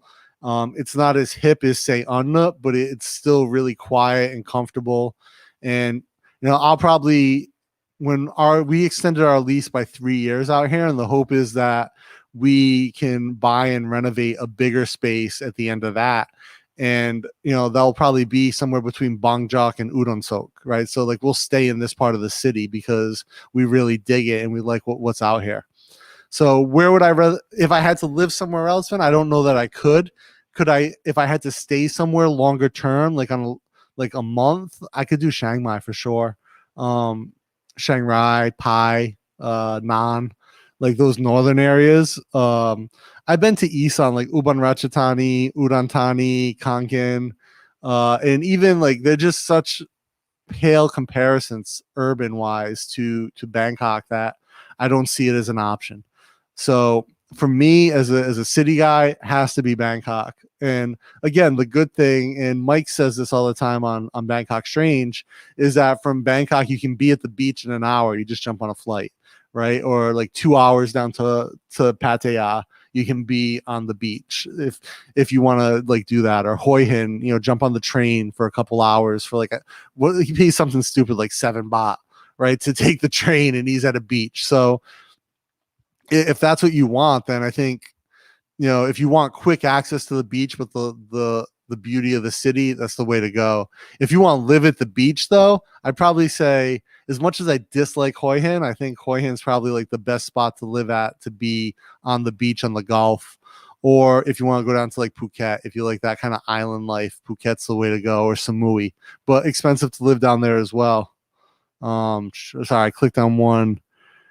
Can Jib come with me? That's okay. You can come also. I'll get back to that comment. I skipped ahead, unfortunately, Joe. So a bunch of comments rolled in and I missed what I was looking for. Oh yeah, here we are. Concrete rings don't hold up to heat. I'll get to that. Besides Bangkok, where would you like to live? So yeah, so nowhere else I'd like to live, but there are places. I'll take care of your suit guy. Don't worry. You see me when you're here. We'll get your suit. We'll get you set up with we'll get a jacket done for you for your motorcycle jacket, custom denim. We'll do the linen denim for you if you want, nice and cool.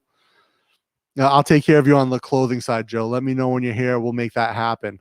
Especially if you want your casual wear, like custom casual wear, we'll hook you up with the Dapper Villain stuff as well. Dress shorts and sport coat. So Josh, here's where I'm going to argue with you. I disagree with the term dress shorts, but you can elevate a short for sure, or the Bermuda style, right? But instead of a sport coat, right, shorts with a waistcoat, short sleeve dress shirt with a waistcoat. That is a very good formal hot weather outfit, Josh. So if you're gonna go the shorts, don't do the sports coat. Go with a waistcoat, and you can do a long sleeve shirt if you want, or you can do a short sleeve, whatever you want. But absolutely, yeah, just 2 or 3 shirts. You're gonna get the Gay Earth Anorak jacket.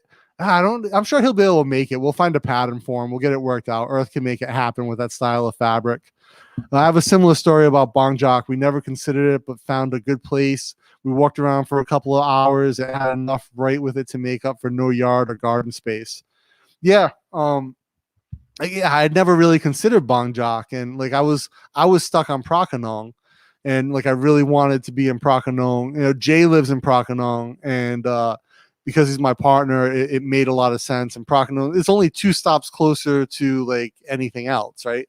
I'm 2 stops from Prakanong now. And so like we're looking, and also there's a really cool cafe next to the building we were going to rent. And just sort of like last minute. And the whole reason we looked at Bongjak, because Jib was like, well, this isn't Unnuk, but Bongjak's 1 stop away. Let's look at Bongjak. And again, it's just something cool about the neighborhood. And I live deep in. So Senior Frank, you're 95, right? So you're 2 soys down from me. I don't know how deep you are, Frank, but for me, I'm, like I said, 1.4 kilometers in. I'm almost all the way down 93. And I think I'm the only like white dude in my neighborhood. There's a couple that live like further up 93, but it's pretty local, and I like that about it. But there's a night market a couple nights a week up on Pungmi 17. There's Friday night markets down at the temple, which pre-COVID were pretty cool. There was this blind guy who would play a Thai instrument called a saw. And it's kind of like something between a banjo and a guitar, Thai style. And he would sing in like a Isan style, but almost like he was rapping over these songs. It was really cool. And I always liked him when he would play, but he hasn't been there the last couple times I went, I think, due to COVID. But just the neighborhood here in Bongjak is cool. And then everything up, if you're on Sukhumvit, like if you're closer to Sukhumvit from Bongjak, on 90, I think it's 95/1, there's a great market all day long. There's a lot of good restaurants on Sukhumvit. There's a Chinese table style restaurant that we like to go to, where they have like really good food. It's cheap. There's a J restaurant, a vegan/non-vegan restaurant up on the top of 93. You can take a Songtel all the way down the soy. So, you hear Mike's and I talk about Big Red. It's 6 baht to jump on the back of Big Red and ride all the way to my soy. So, it's just great neighborhood. And I think there's thousands of neighborhoods like this in Bangkok. You just have to find them. And for us, we feel really fortunate that we found this neighborhood and that we love it so much. To give some idea of my fashion sense, I had to buy a button-up shirt and borrow a tie for my father's funeral 2 years ago. First time my 30-year-old niece see me in a tie. I don't wear ties. I think there's no need there. For me, a tie is a silly piece of fabric you add on to match formalities. And I think that level of formality is not really necessary in a modern world, at least not in the world I live in. If you're a Wall Street banker, or you're like a used car salesman or something, you probably wear a tie every day. You wear a tie to the office. I think personally they're ridiculous. They make your outfit less comfortable, and they don't add, to me, a tie doesn't add any value to everyday wear. Now, of course, if you're a black tie event, or you're, like I said, if you're a Wall Street banker, everyone has to wear a tie, fine. But I don't want to live in that world. And I think having your top button unbuttoned allows a little bit more airflow, and creates a much more comfortable look, silhouette, as well as it makes it more comfortable to wear. And your clothes should always be comfortable to wear. I wore a tie every day in high school. I went to a private school, had to wear a tie. I don't mind to wear a bow tie if I go out, but even last year, in 2019, when we flew to Manila for a black tie event, I didn't wear a tie. I wore a proper suit with a white shirt, I designed myself, and I wore like a crocheted scarf under the suit just to add like a pop of color and a little bit of contrast and texture, but I didn't wear a tie. And again, I think that you don't have to wear a tie to be formal if you understand how to approach formality. But for me, everyday wear, like I work in a t-shirt every day, but I've got a ton of button-up shirts. I love to wear button-up shirts. If I go out, that's what I'll wear. And understanding, like, for me, one of the things that I focus the Dapper Villains line around is, as we're designing our products, is items that you can build on for different levels of formality and always be comfortable. So like I can have a t-shirt on, I can throw a button on, I can throw like an overshirt over this if I just need to wear something, or I can have a button-up shirt that's very casual with a pair of pants or shorts. I can throw a waistcoat on over that and elevate that whole wardrobe, that whole ensemble. It's about finding the right fabrics, the right textures, being interesting. And again, I don't think it's for everyone, but having the ability to dive into those aspects of your personal style is really fun.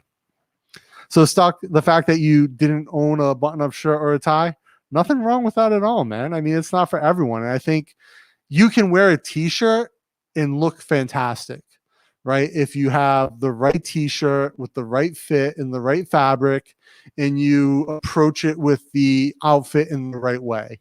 And it's just about intentionality. And one of the things when we do the Dapper Villains podcast, we ask a lot of our guests about intentionality and elegance. And we used to use the word formality, and one of our guests said, formal is not the right word here. It's not what you mean. And so I asked him to explain, and he explained, and he was right. We're talking about elegance, right? And it's the intentionality with which you approach your outfit that creates elegance. So even if you're wearing, it could be like a 50-50 vintage graphic tee, right? And you wear it with a pair of jeans and some chucks. And if you put the outfit together right, and the intentionality is there to make it look good, you will look elegant and you will look excellent with a t-shirt, jeans, and chucks on. And it's a lot of it is your confidence, the way you carry yourself, but it's the intentionality with which you approach the way you dress. And so, I think that, saying that like that's your approach to style is great. And, maybe you didn't even need a tie for the funeral. Like last time I went to a funeral, I didn't wear a tie. Right. And I think I just wore black on black and rolled in like that. And I think it's being appropriate for the situation and being intentional about the way you look. And that's really important overall. Can Jib come with me if that's okay? If you can come with you where, Joe? So I want to know where you mean for Taylor or for what? And let me know. Jib is busy, so it'll be up to her. But possible, we can definitely help you out when you're here. Yeah, Stuck. I agree. If you like a big city, it's hard to beat Bangkok. I've lived in, I worked in Kuala Lumpur. Like it was never my full-time residence, but I lived there. Like I was splitting my month between here and KL. I would commute. And I love KL. I love KL to death. It's a fantastic city, but at the end of the day, nothing beats Bangkok, in my opinion. The Big Mango is the greatest city in the world, as you will often hear Mike's and I say on Bangkok Strange. So, greatest city in the world, wonderful place. If you're going to live anywhere, Bangkok is where it is at. So, Hike, my fancy fashion is wearing casual dress shirts from Kohl's, Sonoma brand, and Dockers pants. We got to get you away from those Dockers pants, my friend. Definitely not a comfortable pant. There's better options out there. And I think elevating a pant is where you can make the biggest difference. The other thing is, just the ability to tailor your clothes or have your clothes tailored so that your fit is perfect. And I think that if your fit is right, and this is the problem with buying for any person, right? Buying something off the rack, whether it be shirt or pants, the fit is never going to be perfect. And so having the ability to have it tailored and altered real quick, so it's just a better fit for your body, changes the look 1,000-fold. The same thing is true for a t-shirt. Having a tailored t-shirt that just fits perfectly changes the way it looks on you completely. And no matter what your body type, if it's tailored right for your body type, then it will look so much better. And that's part of that intentionality. So I usually wear my Walmart puffer jacket. I also have a Chaps casual jacket, like what old man wears. Hey, you know what? Chaps casual. I don't know what a Chaps casual jacket is. I guess it's kind of like just sort of like a cold weather jacket you pull over and zip up.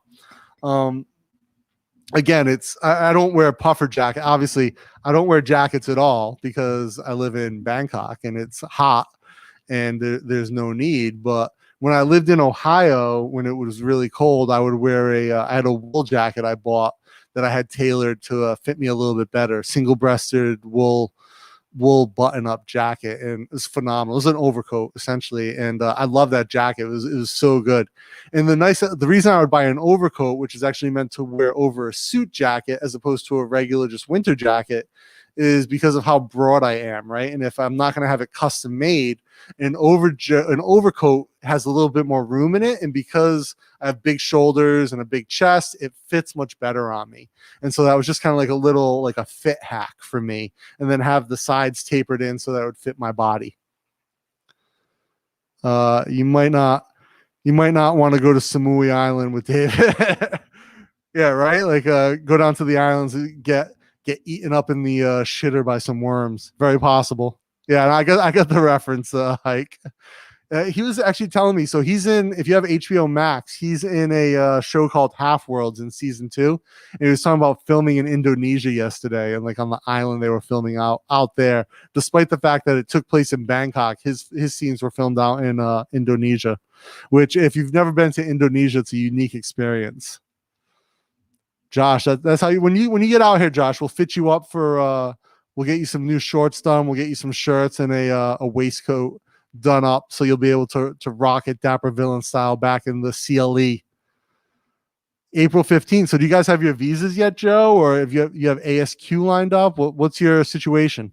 I know you want to get out here. Oh, we got the mics in the house. No one outshirts me with fully blown gay earthdom. Absolutely. If Mike right now in the shirt game, Mike is number one in the shirt game with his gay earth shirts. And actually, right, we're going into January, Mike. Do you have your February shirts? Are they ready to pick up yet? Let me know. Coat and Thailand just don't go together in the same sentence, for sure. Like even sport coat, like.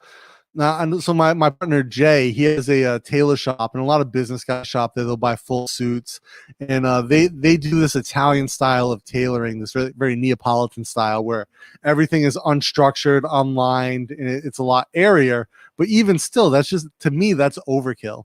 Like I don't need that level of formality in my daily life. It's nice, but I would never wear it. The jackets I own, I never wear now. And I wore them to like conferences and stuff. And I was like, especially when I was in academia and I would go to, present papers at conferences, or I'd go to events, like defend your dissertation, that type of stuff. And I was always uncomfortable in the jackets, even if they were made for me, like they're made for my body measurements. It's just never comfortable. And a waistcoat just changes that for me. And like you can be really fun with a waistcoat and have some really fun stuff done. I'm actually getting ready to make a purple chambray one with this Dapper Villains fabric I have, and try that out as an option. I'm working on a design I'm calling the Urban Hunter, kind of based on like the old hunting jackets, but without the padding and stuff, and like just a little bit of unique details in it. And so I'll be putting that together pretty soon. I'll show you guys on here when that's ready. I think I tilted the camera up for some reason. There we go. Maybe not. There we go. All right. Maybe I think it's back to where it was. Yeah, Mike in the house. Deep. Oh, you're deep on 95. Okay. Nice. Yeah, look for we'll be hooking up in the new year. We're going to check out Serial Pickler, Frank. So I'm psyched to check out your space and your road board and everything you get set up. It'd be awesome. Mike throwing virtual chest bumps out here in the chat. That's how he rolls. Hey, Mike, how's your back, dude? Are you doing the chiropractor today, or are you feeling better? What's your status, sir? Mike, you need one of the shirts made with a Hello Kitty panel on it. For the guys in chat, Big Red is code for Dana and I going to the Go-Go bar with our GoPros. You can't give away the secret codes in the chat, Mike. So yeah, I know, Joe, you used to be really like a sartorial guy. Like you were talking about like all the tailors you went to out in New York and stuff, and like the stuff you did out there. Getting out into the sartorial world and doing those things. Were you a tie every day type of guy, or were you wearing a suit every day in your working life, or what was your level of formality or intentionality with your dress on a daily basis when you were a suit guy pre-retirement? If I wanted a noose around my neck, I would have got married. Also like the same thing is true with a lanyard and an ID card, right? If you want a noose around your neck, that's what lanyard and ID cards for at your work. That's the noose. I have a bit of remodeling 2 doors down, but our part of the soy is mostly Thai and Cambodian. A lot of food vendors for the top of the soy and other business. Nice. You have a skate shop on 95? I had no idea that there was a skate shop on 95, Frank. Now I'm super psyched. I can't wait to check that out. It's a weird soy. I went to check out that new skate park that they built over at the train park near Chatuchak. Not so great, but I would love to skate more. I'd love to start skating more again and just get out and do some stuff. Yeah, so yeah, Dan seen me in a bow tie. I used to rock a bow tie quite frequently, and again, it's a lot of people will say bow tie should only be a formal piece, and I disagree with that. I think there's no reason to put one single accessory or menswear item into formality. I think if you can have fun with it, have fun with it. But yeah, a bow tie is a great way to buck the whole tie idea. Sometimes all I wear is a tie. Oh wait, you mean tie? Yeah, well, Mike, don't be throwing those jokes around here, man. You never know who's listening. Yeah, but I've been there as well, where sometimes that's all I'm wearing. Dapper Villains, a clip-on tie. Yeah, a clip-on tie is a great way just to make fun of the tie world. But it's funny, a clip-on's actually quite expensive to make because of the stitching that has to go into making the knot and then the clip. So it's kind of a weird thing that they exist. And I remember as a kid wearing a clip-on, and they always look goofy. Of course, they make the more formal ones for like waiters that go around the neck and just kind of clip on. But I mean, if you were going to wear a tie, being able to tie it is the way to go. Like knowing how to tie different knots and having fun with that. But yeah, the clip-ons are always interesting. It's a great way to poke fun at sartorialism. So Stuck, it is for sure interesting. Many of the neighbors are up working at 3 a.m. prepare for the morning market. Oh wow, they rotate out with the lunch and then dinner vendors. So on I think it's 95/1 where you see people kind of cycling in and out. Like there's morning, then lunch, and then dinner. It's always different. When I'm coming back on the train, I always stop and get food on 95 or 95/1. Hey Jib. In 95. Yeah, on 95. Like I'll stop and get my fruit from someone on 95 usually. Fresh fruit in Thailand is unlike nothing else. And again, that's another thing to add to happiness in 2021. A lot more fresh fruit, which reminds me, I have a papaya I have to eat. Often they're the same families that are switching out. My Thai girlfriend loves having access to pretty much any of the food before they even roll the carts. Oh, that's cool. Yeah, you get to grab the food before they roll the carts out for first choice. Oh, so it's just same comment doubled up. Looking for a place in Bangkok, and you and Mike and Jib, when I get there, looking for a condo and make a BS video. Absolutely. So what type of condo, how big you looking to go, Joe? You looking for like multiple bedrooms, huge place, like somewhere to really settle into? Or are you looking for like a newer kind of smaller place, like just minimalist setup that's already furnished type of deal? Yeah, stuck. So it is a cool neighborhood, right? And like I think where he's at on 95, having access to that food is probably perfect. My next door neighbor starts making chicken skin and sticky rice at 3 a.m. It smells. Oh yeah, man. When they cook the chicken skin, oh man, I can imagine. Like it's got to be tough living with those smells all day because you constantly want to eat and start nibbling on something. Elite Visa 5-year, just here waiting for it. Oh, nice. So you get the 5-year. So yeah, you're gonna go through the Todd process, getting the stamps and getting into country. Are you gonna do a Cambodia wait as well to get into country, or are you just gonna wait to come direct from the U.S.? Only went to Indonesia to see Komodo dragons and went to Bali for I've never seen the Komodos in Indonesia. I was only in Jakarta when I was there, and I think like you actually to see the Komodos, you have to go to like a certain island where they live, or do they bring them off the island? Oh, you worked on Wall Street, Joe. Nice. So yeah, you were a Thai. Were you wearing the white collar, like a blue shirt with a white collar and cuffs every day? Was that your style? The skate shop is 95.1, just a short bit down from the cereal pickle. Oh, so after we go to the cereal pickle, we'll check that skate shop out for sure. I'd love to get like a shorter version of a longboard just to like be able to skate around some of the parks at. Sadly, my back is worse. Can't tie my shoes. Lame. Today is day number 2 at Cairo. On the way home, I'm still in Sukkot Hospital. All over Connor meds don't work, but trying for non-narcotics. Yeah, for sure. See if you can get a. Most of the hospitals will sell you like a TENS unit for like 300 baht, Mike. See if you can grab one there and hook that up. Get the deep cycle going on your back so you can at least get some mobility, and go for the old man style. Get yourself some Velcro shoes so you don't have to worry about tying them. Sorry to hear you're not doing good, brother. If you need anything, give me a shout. Let me know. I can run over to where you're at. No problems. Yeah, so stuck. So when you're old, you need those slip-on shoes. We should get you some flip-flops, Mike. Like 99 baht flip-flops out of or 20 baht flip-flops at 7-Eleven. We'll get you hooked up so like you don't have to tie anything. You might get hepatitis walking on the puddled sidewalks, but you won't have to tie your shoes. Love to see you on skates with a boombox, short shorts, and just suspenders. Denim short shorts cut with the pockets sticking out, riding with rollerblades and a boombox on my shoulder with just some pink suspenders holding everything up, right? Glistening sweat in the Thai sun. Oh yeah, and a sweatband, absolutely.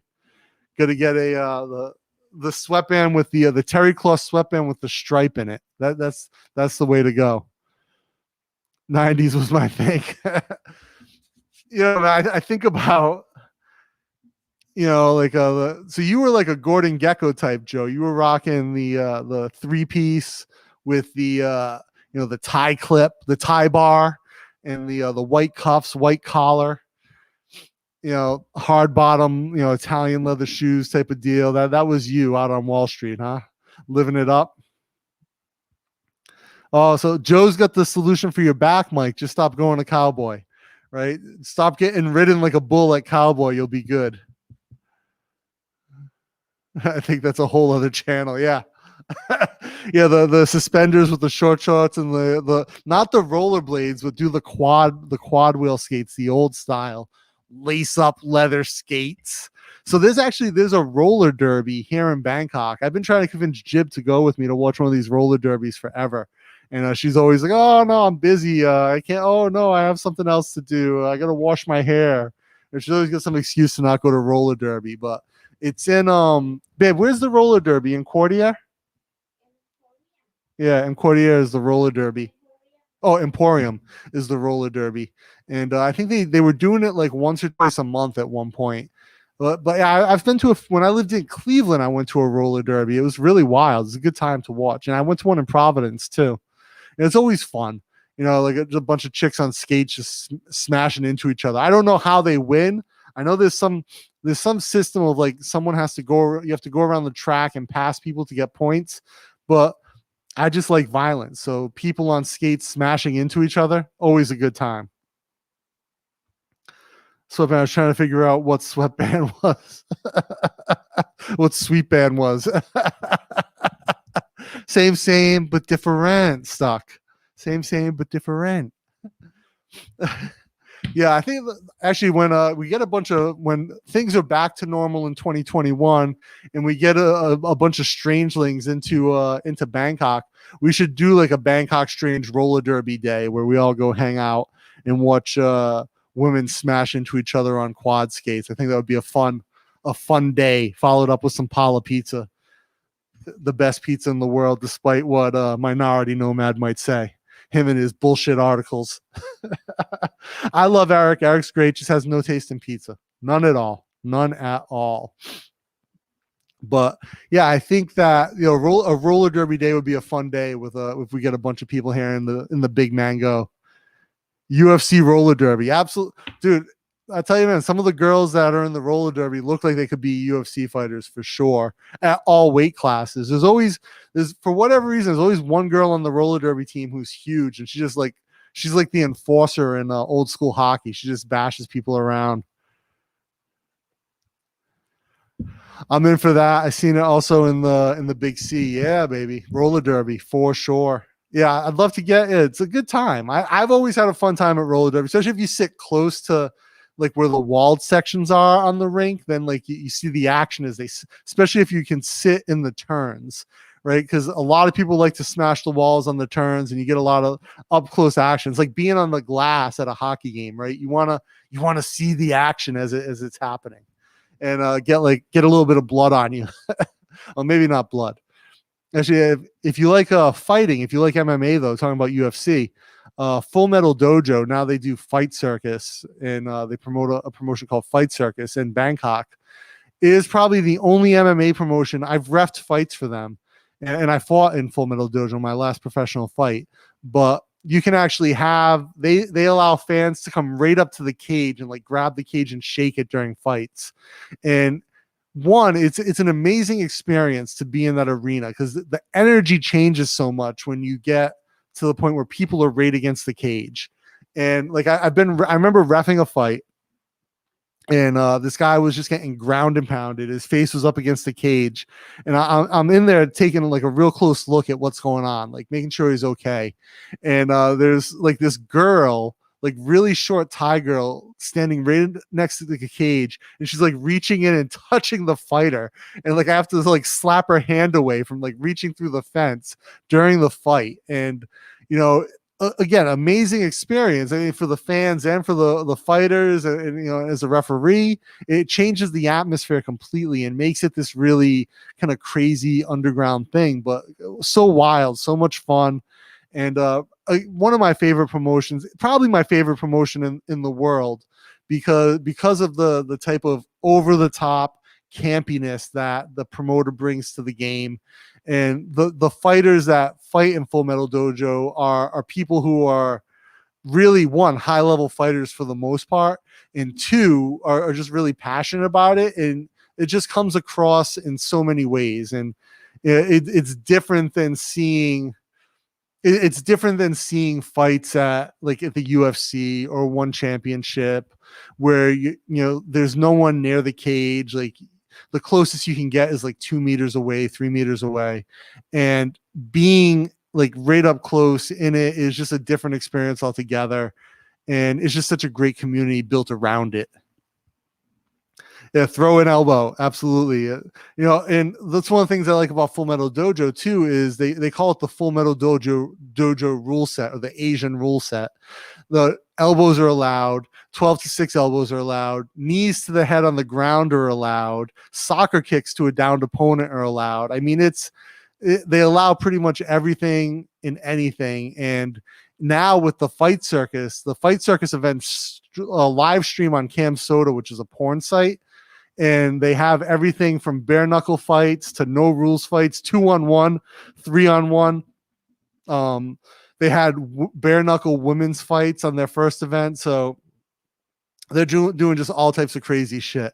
And I see the 2-on-1, and I think to myself, like, I could do that.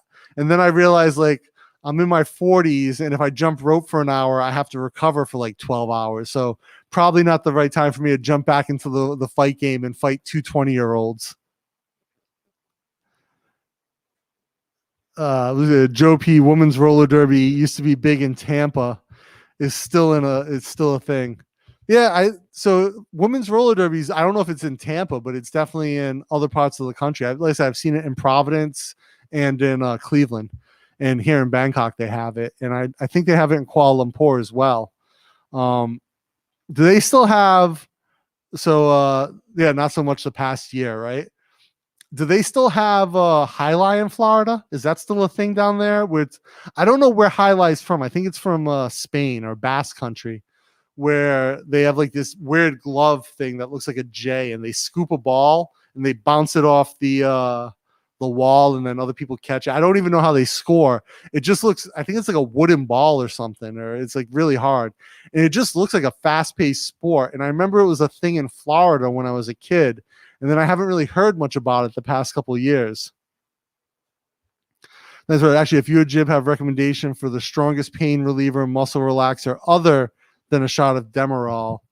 Yeah, I've got a muscle relaxer in my cabinet. I'll take a look at it in a second and let you know. Hey guys, stand by for 1 second while I go grab this muscle relaxer to let Mike's know. Hey babe, can you come here and take over the mic duties for a minute while I check the medicine? We'll wait for Jib to finish her stitches. Jib's gonna take over on the live stream for a minute while I am looking for this medicine for Mike. So if you have Highlight is big in Orlando, nice. So if you have questions about Thailand or Bangkok, Jib is the one to ask. Here you go. I'll be right back. I'm gonna look at this medicine for Mike's. You just move the mic so you can talk into it. Oh. Just say hi. Don't just stare at the screen. Here's the camera. Oh, I don't like to look to the camera. What's your favorite Thai dish? Favorite Thai dish? I eat everything. Not really like a. Who joked my name? What? Who joking my name? What did they say? Titi Pon on the air. Oh my god. Joe? His name is Lift My Ass Off. Is that Mike? Mike. I can take care of your back. Make you cannot walk ever again. Hey.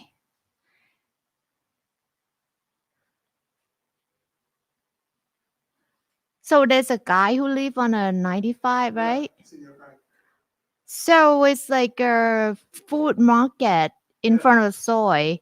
So that soy is like in the morning when I go to school, it's kind of not easy to walk. How can you live there? It's like loud and noise. Like I believe they must like wake up early every day to prepare all the food ready to sell. Like I arrived at about like a 6:40 every day, like every work day when I go to school. So like they probably wake up like to cook at 2 a.m.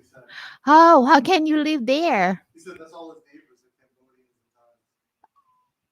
Like 2 a.m. start to cook is like loud thing. Smelling chicken skin at 2 a.m. Oh, hungry all day. Fried chicken skin at 2 a.m.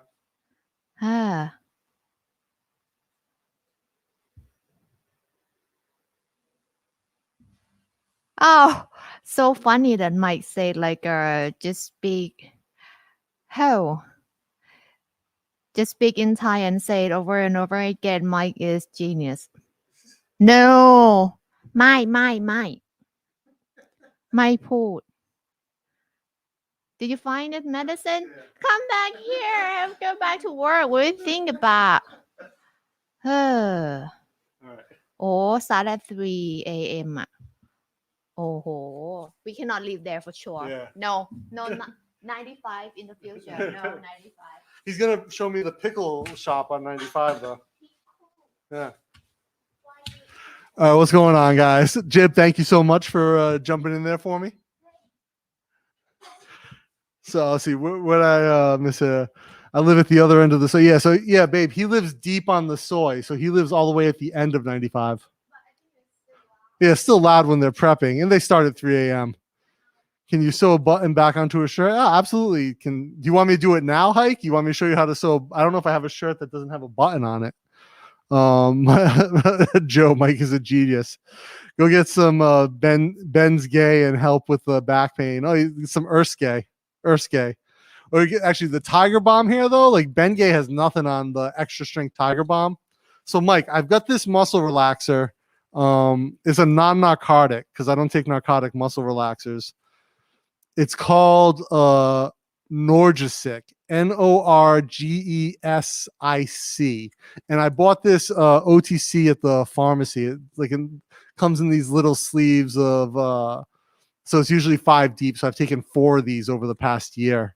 One of these will do you great. Yeah, I'll line you the name. Publicly state of your med. Okay, it's over the counter medicine. Once I'm off the live stream, I'll line you this. I don't have my phone here. But yeah, it's. I'll type it. Actually, I'll type it in the chat for you, Mike.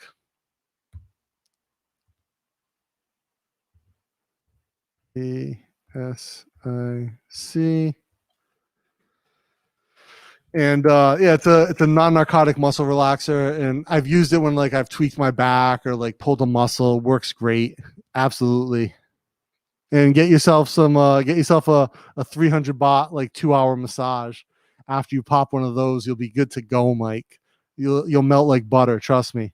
And I'm sure if you look hard enough, you can find a massage place near you. Right, you probably trip over 300 of them on your way home from you. So you're doing the chiropractor in Chitlom, over at above Bangkok Bangles, is that right? Is that where you can get? Is that where you decide to go, or did you find another one closer to your place on 101/1? Be interested to know.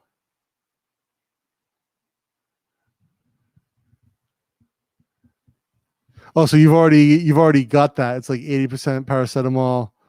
You take 6. Oh, so I don't know. That one works for me. That's the strongest one that I've gotten, and it works good. Is it 80% paracetamol?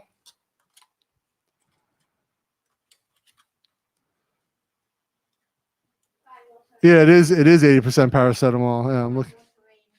What's that? What? How do you spell it?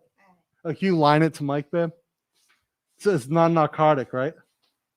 It's not narcotic, not opiate. Okay. So Mike, Jib's gonna message you something that's stronger. She's gonna send it to you online. Check it out. Yeah. So I'm looking at this. Yeah, it's 450 milligrams paracetamol, 35 milligrams something else. So yeah, okay, you're right. That works for me, but I guess maybe I'm just more sensitive to it. I'm also not in extreme back pain, right? So I guess the worse it is, the more it helps. But Jib's gonna send you something that is better. You have Nopra. He has Nopra. Is that what you sent him, babe? What? She's sending you something now. You'll be able to check it out. Check your line. Hey, have a good night, Dan, man. Thanks for coming by. I appreciate you taking the time, brother. Feel better? So Joe says I take a Viagra just so I don't roll out of bed. You got to take the door stopper. So actually, this is the funny thing. You guys might remember we had Tony Huge on, Dr. Tony Huge, aka Anthony Hughes Esquire. He takes Viagra every day pre-workout for blood cell dilation or something. He takes half a pill, and he says he doesn't walk around with a boner because of it. But having taken half of a Viagra in my younger years, and I had like a 12-hour boner, I don't know how he does it every day. Sadly, my body tolerance for drugs is very high. I know, shocker. Yeah, shocker, Mike, shocker. Yeah, so Jib's sending you this one. She said it's a very strong muscle relaxer, non-narcotic. See if you can get that, or if it does any better for you. Could I recommend a hot cup of tea, Mike? But yeah, back to the Viagra. So Tony takes that every day pre-workout, which I found shocking. And he says it causes it's something to do with like his drug cocktail for like building muscle. It's the way he takes it. He'll throw that up there. Give Mike a bone. Dude, basically, I'm just throwing this up here, Joe, so we can see your great shirt. But yeah, I was surprised with Tony with taking taking a half of Viagra daily, and how it works for, I guess, like blood flow or muscle, like vascular dilation, something like that. But again, like, you can buy dick pills on the street here at Nana. Walk down the street, they'll sell you like a tab of Cialis for like 200 baht or something. Yeah, Jim says beware. It's probably not genuine Cialis, which is 100% true. It's probably like a little bit of methamphetamine with some something else in there. It'll give you a heart attack. Yeah. Oh yeah, Mike. Have you tried taking 3-in-1? Someone told me that cures everything. Some 3-in-1. But if you're still at the hospital, definitely see if they'll sell you a TENS unit, man, because they're not that expensive here for like the little portable ones. They'll probably make a big difference for you. Relax you up. I'm actually going to hook up to mine today. My calves are all blown out from doing an hour of jump rope the other day. So Stuck says, they say if your erection lasts longer than 4 hours, see a doctor. If it lasts more than 4 hours, she's going to need to see a doctor. So this is like 15 years ago, maybe more. I was dating a girl who, she got her hands on some Viagra, and she wanted to split it, and like she took half and I took half, and I swear, like, I had an erection for like 12 hours. I was like, it wouldn't go down, and so she took it, and so basically, it just causes the same blood flow in a woman, and she was just like, her clit was aroused forever, and she, YouTube's going to bury this live stream for sure. But we were talking about COVID earlier. Now I'm talking about taking Viagra illegally. But so this girl couldn't walk after like a couple hours. Like, she was just constantly stimulated and too sensitive. Jim's giving me like the dirtiest of looks right now. Like, what the fuck is wrong with you? But yeah, she could. So like after a couple hours, she couldn't even get out of bed. And so she ended up taking the next day off of work. And, but yeah, she never did it again. I was like, I don't need it. So I'm only in my 40s, still not there yet. Luckily. It makes sense. Absolutely. It makes sense. I've never taken it, but heard some crazy stories. Other than that one time that I took like that, and this was just half of it. Right. And it's like, this is the other thing. It's not really that enjoyable because you just go numb after like an hour straight of having like this ungodly throbbing hard on, right? You can't feel anything. And so like obviously when you're in your 20s, it doesn't really matter. But yeah, I was just like, out of like so numb. I remember driving home. It was like an hour drive for me to get from her place to my place. And I was driving home and I just kept looking at this hard on. I was like, oh, if I get pulled over, how am I going to explain this to the cop? Like, I took Viagra with this chick and I can't get rid of this hard on, or hopefully I don't get an accident and the fucking airbag de-dictates me. which was a real concern at the time. In my engineer mind, I'm like, oh my God, this is gonna like shear my dick off if the airbag goes off or crush my nuts. But good times. In my little blue Chevy Aveo driving my little hatchback with a raging hard on. Oh yeah. Fun times. And I remember, if you know who John Jones is, the UFC fighter, I remember him doing an interview after he popped for cocaine, or no, he popped for an estrogen blocker, and he said that it was he must have gotten it from like some gas station dick pills.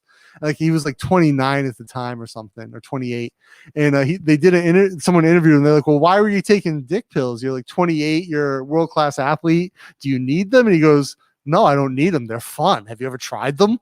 Like the most honest answer ever. Like I'm sure he really did take steroids too, but no, trying to blame it on the dick pills was funny. And the UFC, if someone tests, people have had all types of crazy excuses, from tainted kangaroo meat to tainted supplements to someone poisoned me with steroids, all types of stuff.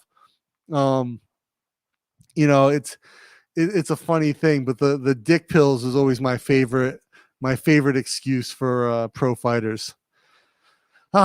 Anyway, guys, with that being said, it's getting close. It's 10:15 a.m. here. I need to get to work on some design stuff for a client, so I'm going to wrap it up.